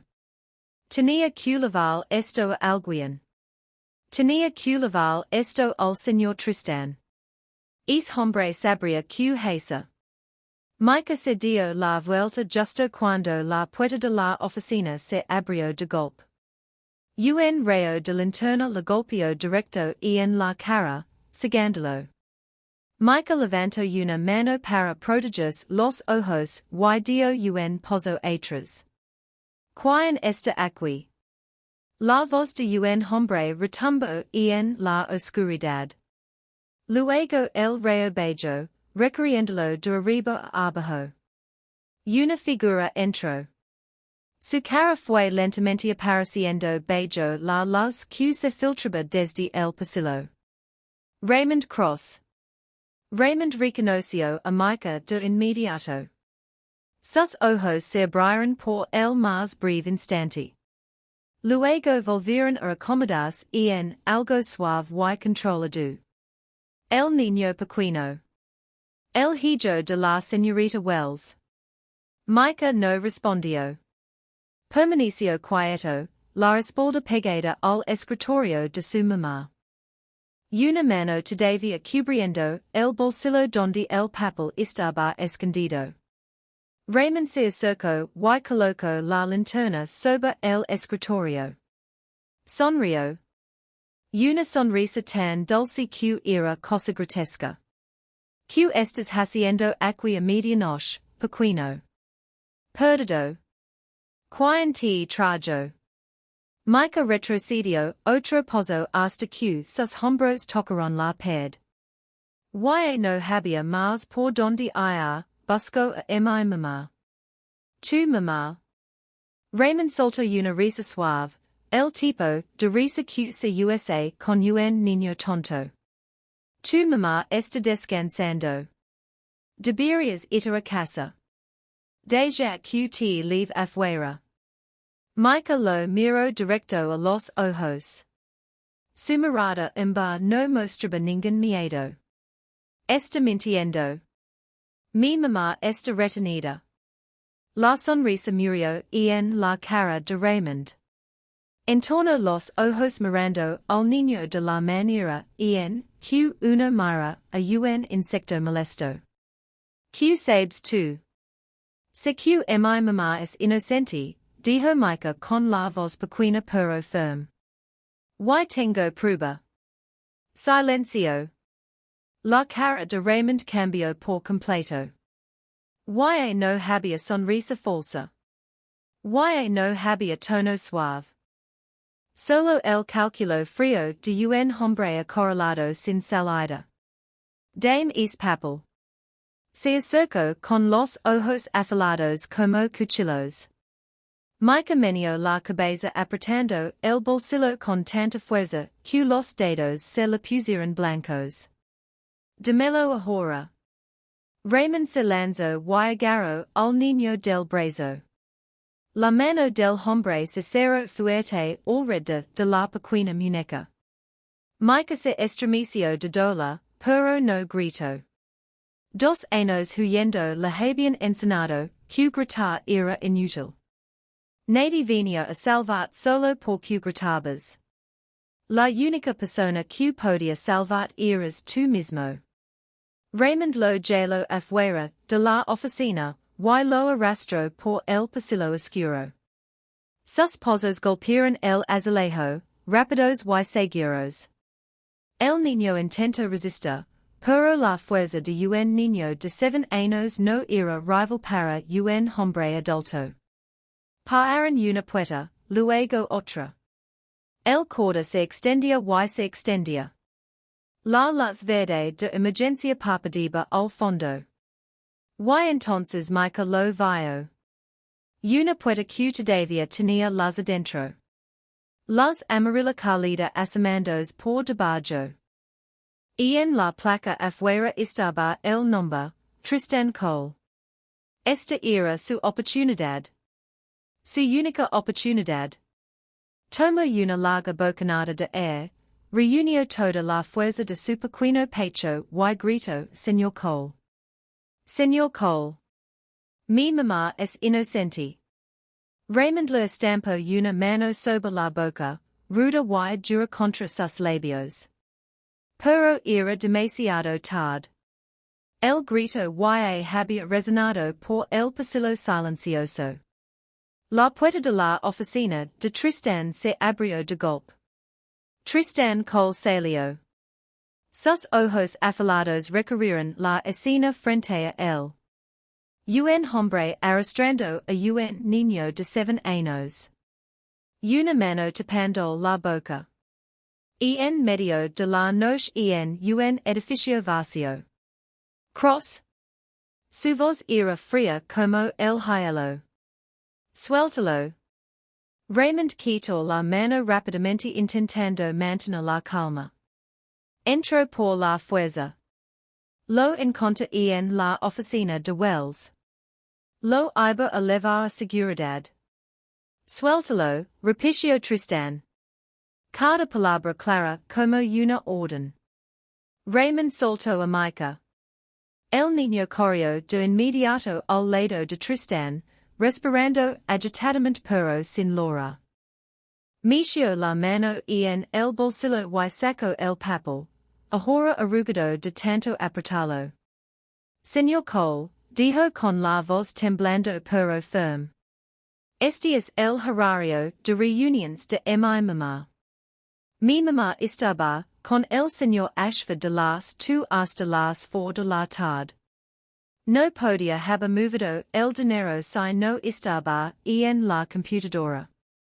Esto es prueba. Tristán tomó el papel y lo leyó. La fecha, la hora, el lugar, y su propia firma debajo, confirmando la reunión. Lo recordó de inmediato. La reunión había sido real. Janessa había estado allí las 2 horas completas. Él mismo la había organizado y confirmado. Tristán levantó la cabeza y miró a Raymond. Sus ojos eran fríos como el acero, afilados como hojas. Cross, dijo lentamente. Quidis aquí. No se mueva. Raymond se quedó paralizado. El color se le fue del rostro bajo las luces fluorescentes.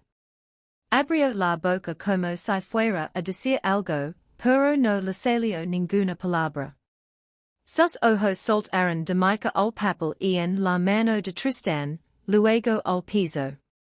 Sabía que el juego había terminado.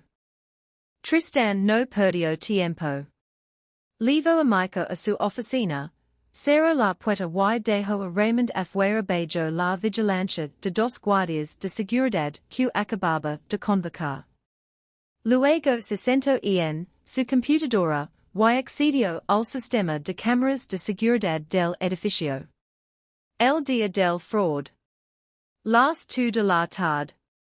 Tristán hizo retroceder el video y se detuvo en la sala de conferencias del penthouse en el piso 50. Janessa Wells estaba sentada frente a Dominic Ashford con un bolígrafo en la mano, diciendo algo mientras tomaba notas. La cámara grababa el tiempo claramente en la esquina de la pantalla. 2:15, 2:30. 3 o'clock, 3:30. 10 minutos para las 4. Durante casi 2 horas completas, Janessa nunca salió de la sala de conferencias. Tristán cambió a los registros de transacciones. El dinero había sido transferido a las 2:20, a las 2:45 y a las 3:10. Cada transacción ocurrió durante el periodo exacto en que Janessa estaba sentada en esa sala de conferencias, frente a la cámara, frente al propio Dominic Ashford.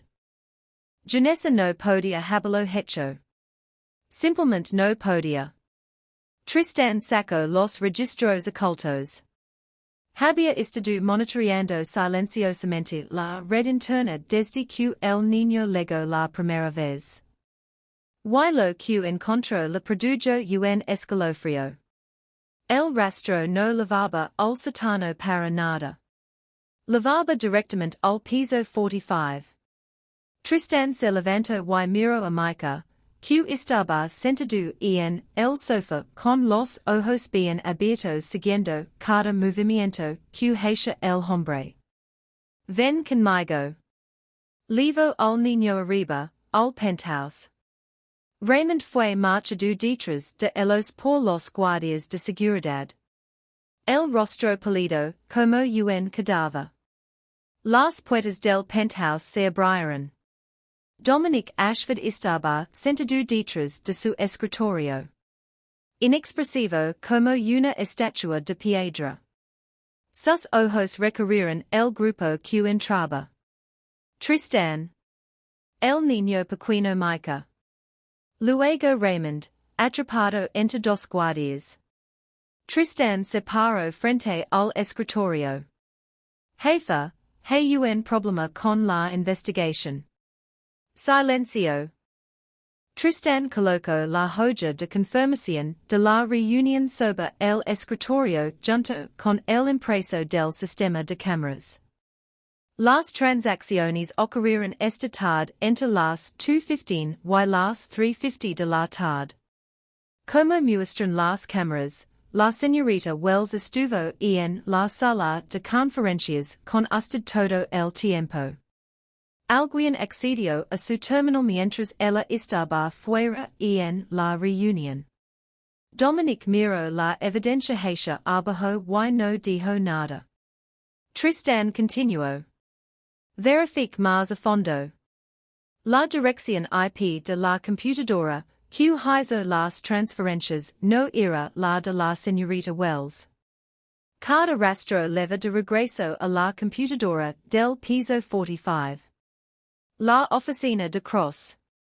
Raymond dio un pozo al frente con la voz acelerada y tensa. Esto es fabricado. Alguien está tratando de incriminarme. Podría haber sido la señorita Wells hackeando el sistema y, Cross. Solo una palabra. La voz de Dominic era baja y fría como el viento del desierto después de medianoche. Raymond se caló de inmediato. Dominic se levantó de su silla y caminó lentamente hasta pararse directamente frente al hombre en quien había confiado por 10 años. Miró a Raymond directamente a los ojos sin parpadear. Te confía esto durante 10 años, Cross. 10 años. Eres el hombre que puso a cargo del corazón financiero de todo este imperio. Raymond abrió la boca. Jefe, le juro que no llores. Dominic lo cortó con la voz sin levantar ni un poco, pero afilada, como una hoja. Lo que más odio es un traidor que miente. No te conviertes en el tipo de cosa que más desprecio. El silencio se extendió. La habitación entera pareció dejar de respirar. Sé que le debías dinero a Victor Morano, dijo Dominic lentamente. Cada palabra cayó como un martillo clavando un clavo. Sé que estabas bajo prisión. Que tenías que mover dinero para pagar la deuda. Eso lo puedo entender. La desesperación lleva a la gente a hacer cosas estúpidas. Inclinó la cabeza y miró a Raymond como si estuviera estudiando a un insecto. Pero $2,300,000, y más de la mitad te la quedaste para ti. No para pagar una deuda. Por codicia. Hizo una pausa. La codicia mata, Cross. Eso lo sabes. Raymond temblaba. Las rodillas parecían estar a punto de ceder bajo su peso. Miró alrededor buscando alguna salida, pero solo encontró caras frías y una puerta cerrada. Dominic le hizo una señal a los guardias. Levenlo. Encargance de ella mi manera. Raymond fue arrastrado fuera del cuarto. Su boca formó súplicas rotas que nunca llegaron a convertirse en palabras. La puerta se cerró detrás de él. Desde esa noche, nadie en Las Vegas volvió a ver a Raymond Cross. Dominic se volvió hacia Tristan. Traigan a la señorita Wells aquí. Ahora mismo. 10 minutos después, las puertas del penthouse se abrieron de nuevo. Janessa entró, agitada hasta los huesos, con ojeras oscuras, pero con la espalda todavía recta. Miró alrededor de la habitación sin entender todavía lo que estaba pasando. Entonces vio a Micah. Mi amor. Micah corrió hacia ella y se lanzó a sus brazos. Mamá, te sabe. Janessa cayó de rodillas y abrazó a su hijo con fuerza. Las lágrimas le corrían por las mejillas. No entendía. No entendía por qué Micah estaba aquí.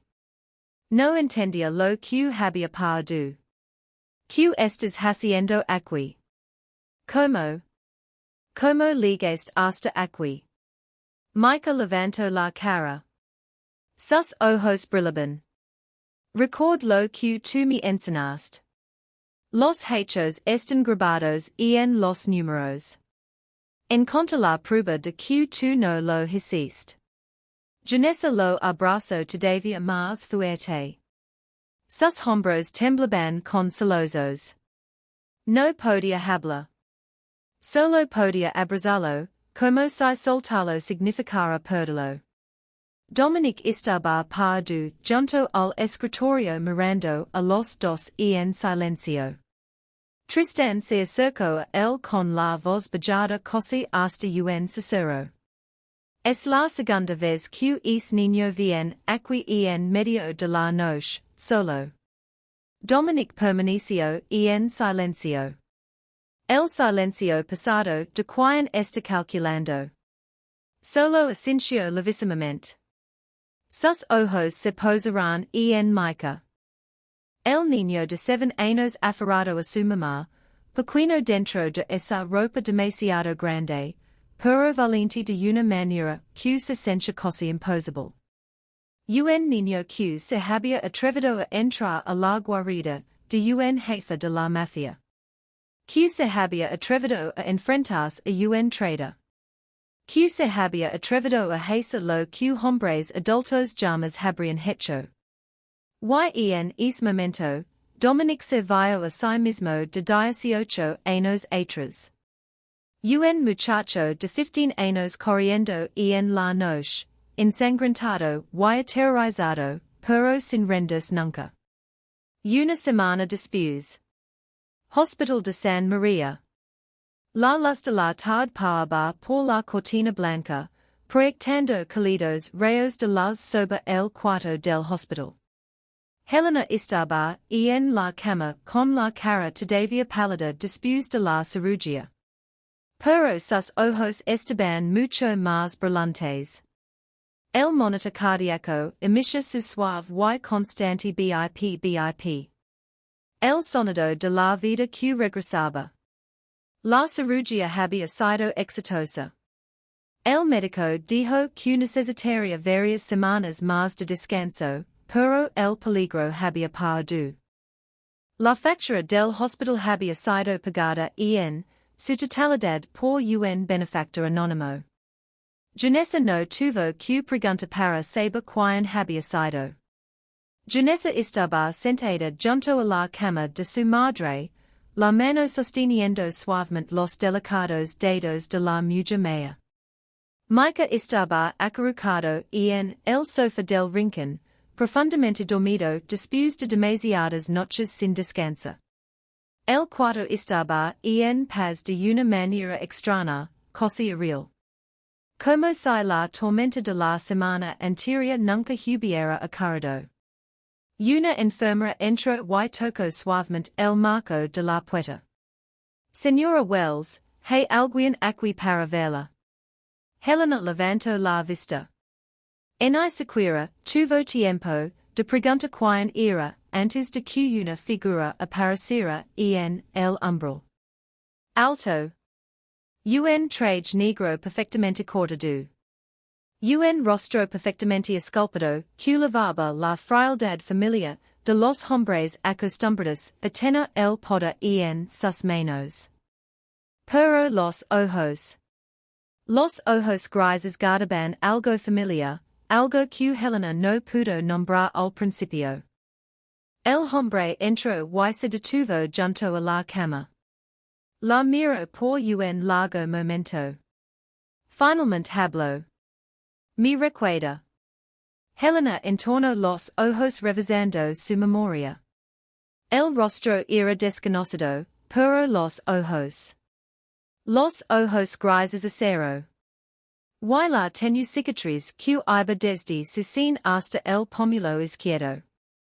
La cicatriz se elevó ante ella como un recuerdo enterrado que rompía la superficie. Una noche 18 años atrás. Un Callejón Oscuro en los barrios del sur de Las Vegas. Un golpe en su puerta en medio de la noche. Un muchacho de 15 años derrumbándose en su umbral, con la sangre manando de la huida en su costado. Los ojos aterrados. Pero negado alora.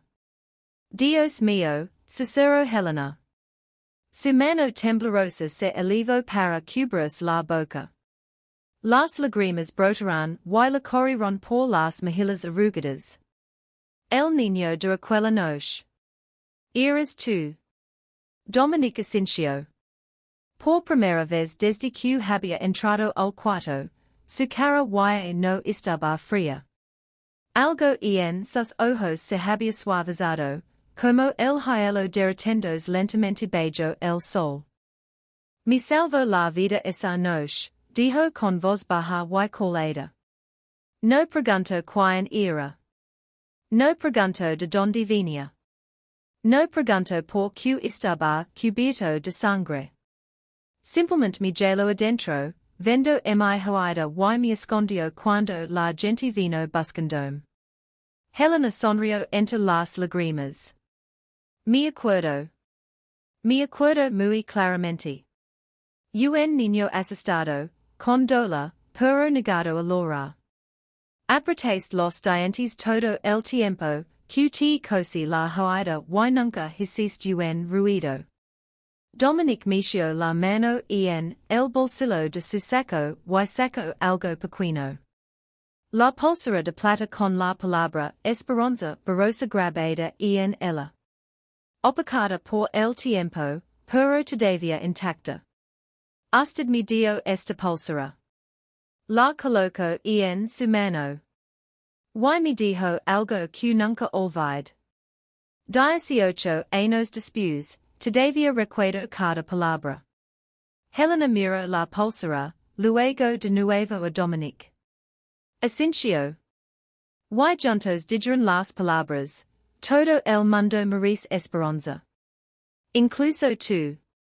El silencio que seguió era cálido, no pesado. Dominic se sentó en la sala junto a la cama. La busqué durante 18 años. Quería regresar y pagar lo que debía. Pero usted desapareció, como si nunca hubiera existido. Helena soltó un suave suspiro. Me muy justo después de esa noche. Tenía miedo de que las personas que lo perseguían vinieran a mi casa. No quería traer más problemas. Hizo una pausa. Siempre me pregunté si aquel niño había sobrevivido. Si había salido adelante. Si había encontrado su camino. Sobrevivió, dijo Dominic. Encontré mi camino. Y regresa buscarla pocos meses después. Pero alguien más vivía en la casa. Me dijeron que se había mudado, pero no sabían a dónde. Entonces de verdad regresaste. Helena apretó la mano de Dominic con la suya. Los ojos brillando en lágrimas.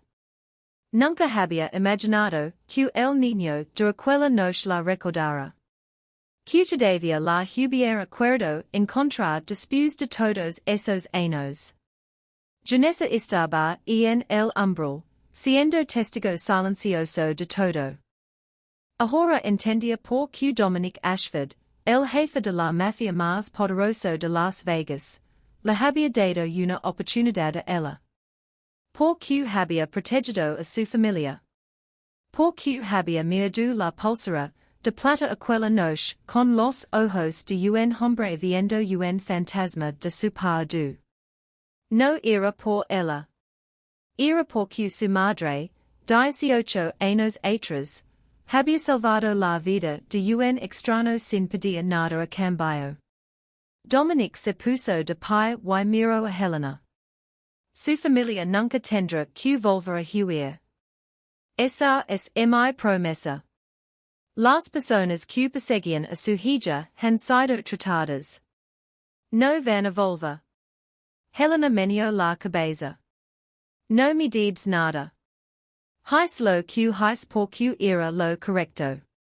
No por que esperaba su recompensada. Lo sé. La voz de Dominic se hizo más suave. Y por eso exactamente es que le debo. Me salvo no por que quisiera algo a cambio. Me salvo por que creo que toda vida merecia ser salvada. Hizo una pausa. Me ensino que todavía hay personas buenas en este mundo. En los años más oscuros de mi vida, eso fue lo único que me impidió convertirme en. Helena apretó la pulsera de plata con fuerza. Las lágrimas le volvieron a correr por la cara. Dominic le hizo una reverencia con la cabeza, luego se volvió y caminó hacia la puerta. Ali se encontró con Janessa. Se miraron por un largo momento sin hablar. Al final, Janessa rompió el silencio. Gracias. Por todo lo que ha hecho por mi familia. Dominic meneó la cabeza. Soy yo quien debería agradecer. Su madre me dio esperanza cuando y no me cuidaba nada. Y su hijo. Dominic miró de reojo a Micah dormido en el sofá. Es niño me demostró que el coraje todavía existe en este mundo. Dominic se fue sin mirar atrás. Janessa se quedó ali mirando su figura desaparecer por el pasillo. Luego se dio la vuelta, entró al cuarto, se sentó junto a su madre. Y por primera vez en 2 años, lloró.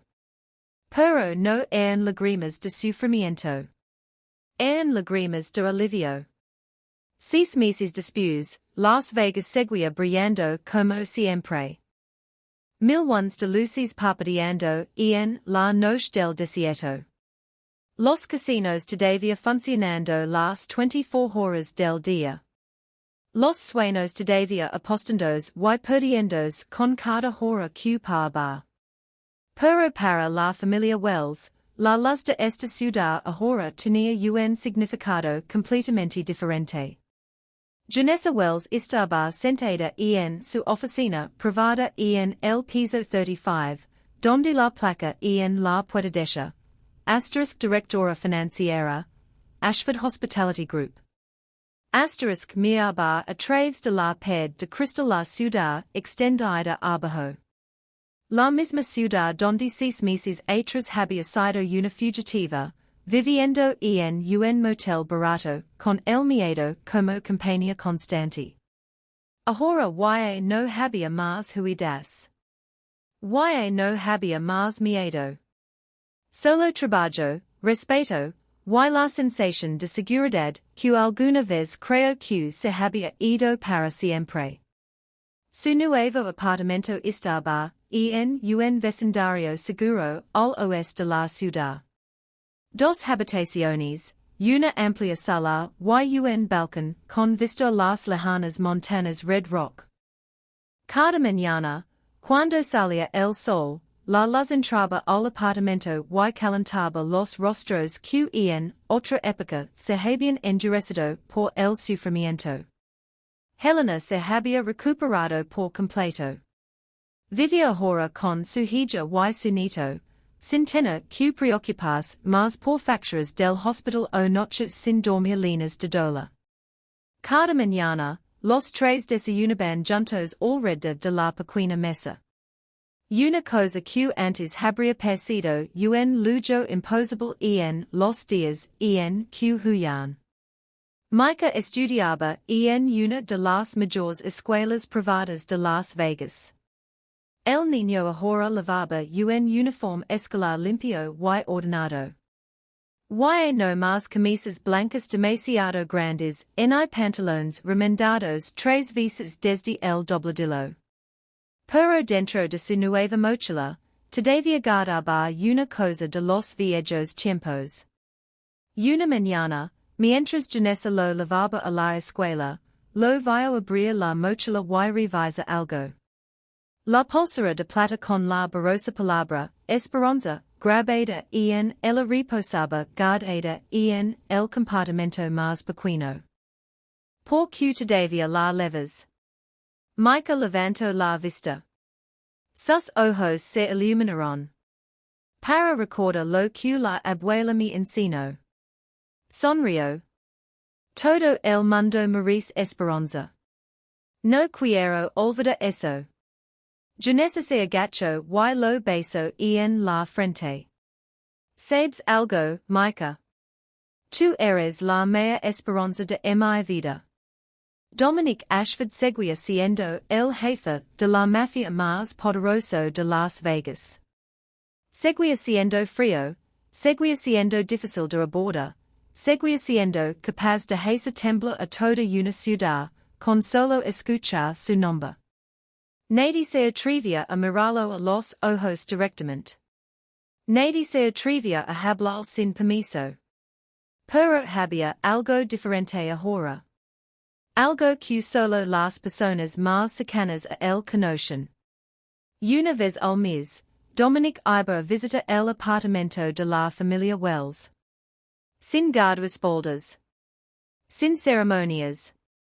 Solo un hombre tocando la puerta un domingo por la tarde, cargando flores para Helena y chocolate para Mica. Helena preparaba té y Dominic se sentaba frente a ella. Helena contaba historias de los viejos tiempos, historias sobre su juventud, sobre los años que había trabajado como enfermera, sobre los pacientes a los que había cuidado. Dominic escuchaba sin interrumpir. A veces esencia. A veces sonreía levemente. A veces Mica también estaba allí. El niño no le tenía ningún miedo al jefe de la mafia. Lo desafiaba a jugar ajedrez. Y de alguna manera Mica ganaba más veces de las que perdía. Señor Ashford, perdió. Mica exclamó con deleite moviendo su reina hasta hacer jackmate. Dominic miró el tablero de ajedrez frunciendo el ceño. Estás haciendo trampa. No hago trampa, dijo Mica con una gran sonrisa. Simplemente soy más listo que usted. Helena soltó una carcajada. Un sonido brillante y cristalino que llenó el pequeño cuarto. Y entonces sucedió algo extraño. Dominic Ashford, el hombre al que todo Las Vegas no se atrevía a mirar directamente, también se rió. Una risa suave, poco frecuente. Pero real. Una tarde, después de la escuela, Mica corrió al Ashford Grand Casino. Para entonces ya estaba acostumbrado al edificio. Acostumbrado a los hombres de seguridad que le saludaban al liga. Acostumbrado al camino hacia el penthouse en el piso 50. Tocó la puerta de la oficina de Dominic y luego la empujó sin esperar respuesta. Señor Ashford, tengo un regalo para usted. Dominic levantó la vista de la pila de papeles sobre su escritorio y frunció el ceño. ¿Qué regalo? Mica corrió hacia él y extendió una hoja de papel. Un dibujo en lápices de colores, garabateado de la manera inconfundible de un niño, pero claramente hecho con gran cuidado. Lo dibujo para usted hoy en la clase de arte. Mi maestra Numbers dijo que dibujaremos en nuestra familia. Y dibujo la mia. Usted también está. Dominic tomó el dibujo y lo miró por un largo momento. Cuatro figuras de palitos. Una mujer joven con cabello castaño, sin duda Janessa. Una mujer maya con cabello plateado, Helena. Un niño sonriente, Mica. Y un hombre alto en traje negro, pardo un poco aparte, pero todavía perteneciendo a la imagen. Debajo, con la letra torcida de Mica, estaban las palabras, mi familia. Dominic no dijo nada.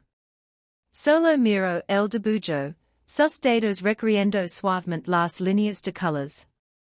Y por primera vez en muchos años, sonrió de verdad. El dibujo de mica, enmarcado en madera de roble oscuro, colgaba ahora, con orgullo solemne en la pared de la oficina, de Dominic Ashford. Ubicado entre contratos que valían 1,000 y galardones de poder, era la cosa más valiosa del cuarto. Las líneas toscas de lápiz de colores y las palabras nueva familia, escritas con letra torcida servían como recordatorio diario, de que incluso en el corazón de Las Vegas, la esperanza y la pertenencia finalmente habían encontrado su lugar. Janessa estaba de pie junto a la ventana de su oficina en el piso 35, mirando Las Vegas brillar a la luz del atardecer. Esta ciudad había sido alguna vez el lugar al que huyó. El lugar donde pensaba que solo se detendría un momento antes de tener que volver a cor. Ahora era su hogar. Recuerdo aquella primera noche en que Micah había entrado al casino. 7 años. Una camisa blanca demasiado grande. Un maletín cosa de su tamaño. Tan pequeño frente al imperio del hombre más poderoso de la ciudad. Y sin embargo, nunca dispuesto a rendirse. Su hijo había salvado a esta familia. En el sentido más literal. Janessa sonrió. Los ojos brillando de orgullo. Al mismo tiempo, Dominic estaba de pie en el penthouse del piso 50, mirando la ciudad brillante debajo. Sobre su escritorio, junto a los contratos que valían 1,000, descansaba la pulsera de plata con la borrosa palabra, esperanza grabada en ella. Y el dibujo de un niño de 7 años. Dominic había creído alguna vez que no necesitaba a nadie. Había creído que la soledad era el precio del poder. Había creído que su corazón se había convertido en piedra aquella noche 18 años atrás. Pero se había equivocado. 18 años antes, una extraña lo había llevado hacia su casa, había vendado su joya y le había dado algo más preciado que cualquier suma de dinero, esperanza. Y ahora, Dominic entendía. La esperanza no era debilidad. Era lo único que valía la pena vivir. A veces, la luz viene de los lugares que menos te esperas. Un niño de 7 años con un maletín demasiado grande para él. Una mujer que se niega a rendirse incluso cuando la vida la ha empujado hasta el fondo. Y un jefe de la mafia que recuerda que 18 años atrás, alguien le dio una oportunidad cuando nadie más se tomó la molestia de siquiera mirarlo. La bondad que siempre hoy puede salvar la vida años después. Y la familia. La familia no siempre son las personas que comparten tu sangre. A veces, la familia son las personas que eligen cuidados al lado de uno cuando el mundo entero se ha dado la vuelta. Asterisk si esta historia tocó lo más profundo de tu corazón, presiona el botón de me gusta y comparte este video con las personas que amas. No olvides suscribirte a nuestro canal y activa las notificaciones para no perder nuestras historias emotivas cada día. Asterisk numbers encantaría saber lo que sentiste en lo más hondo de tu corazón. ¿Qué fue lo que más te emocionó de esta historia? Compártelo con nosotros en los comentarios. Cada comentario que dejas es una fuente de gran aliento que nos ayuda a seguir trayendo historias que importan. Gracias por cuidar con nosotros hasta el final de este video. Te decimos a ti y a tu familia salud duradera, una vida llena de alegría y paz en cada día que viene. Asterisk asterisk y recuerda, no importa que tan difícil se ponga la vida, la esperanza siempre está ahí, esperando a que la encuentres. Asterisk asterisk hasta la próxima. Star.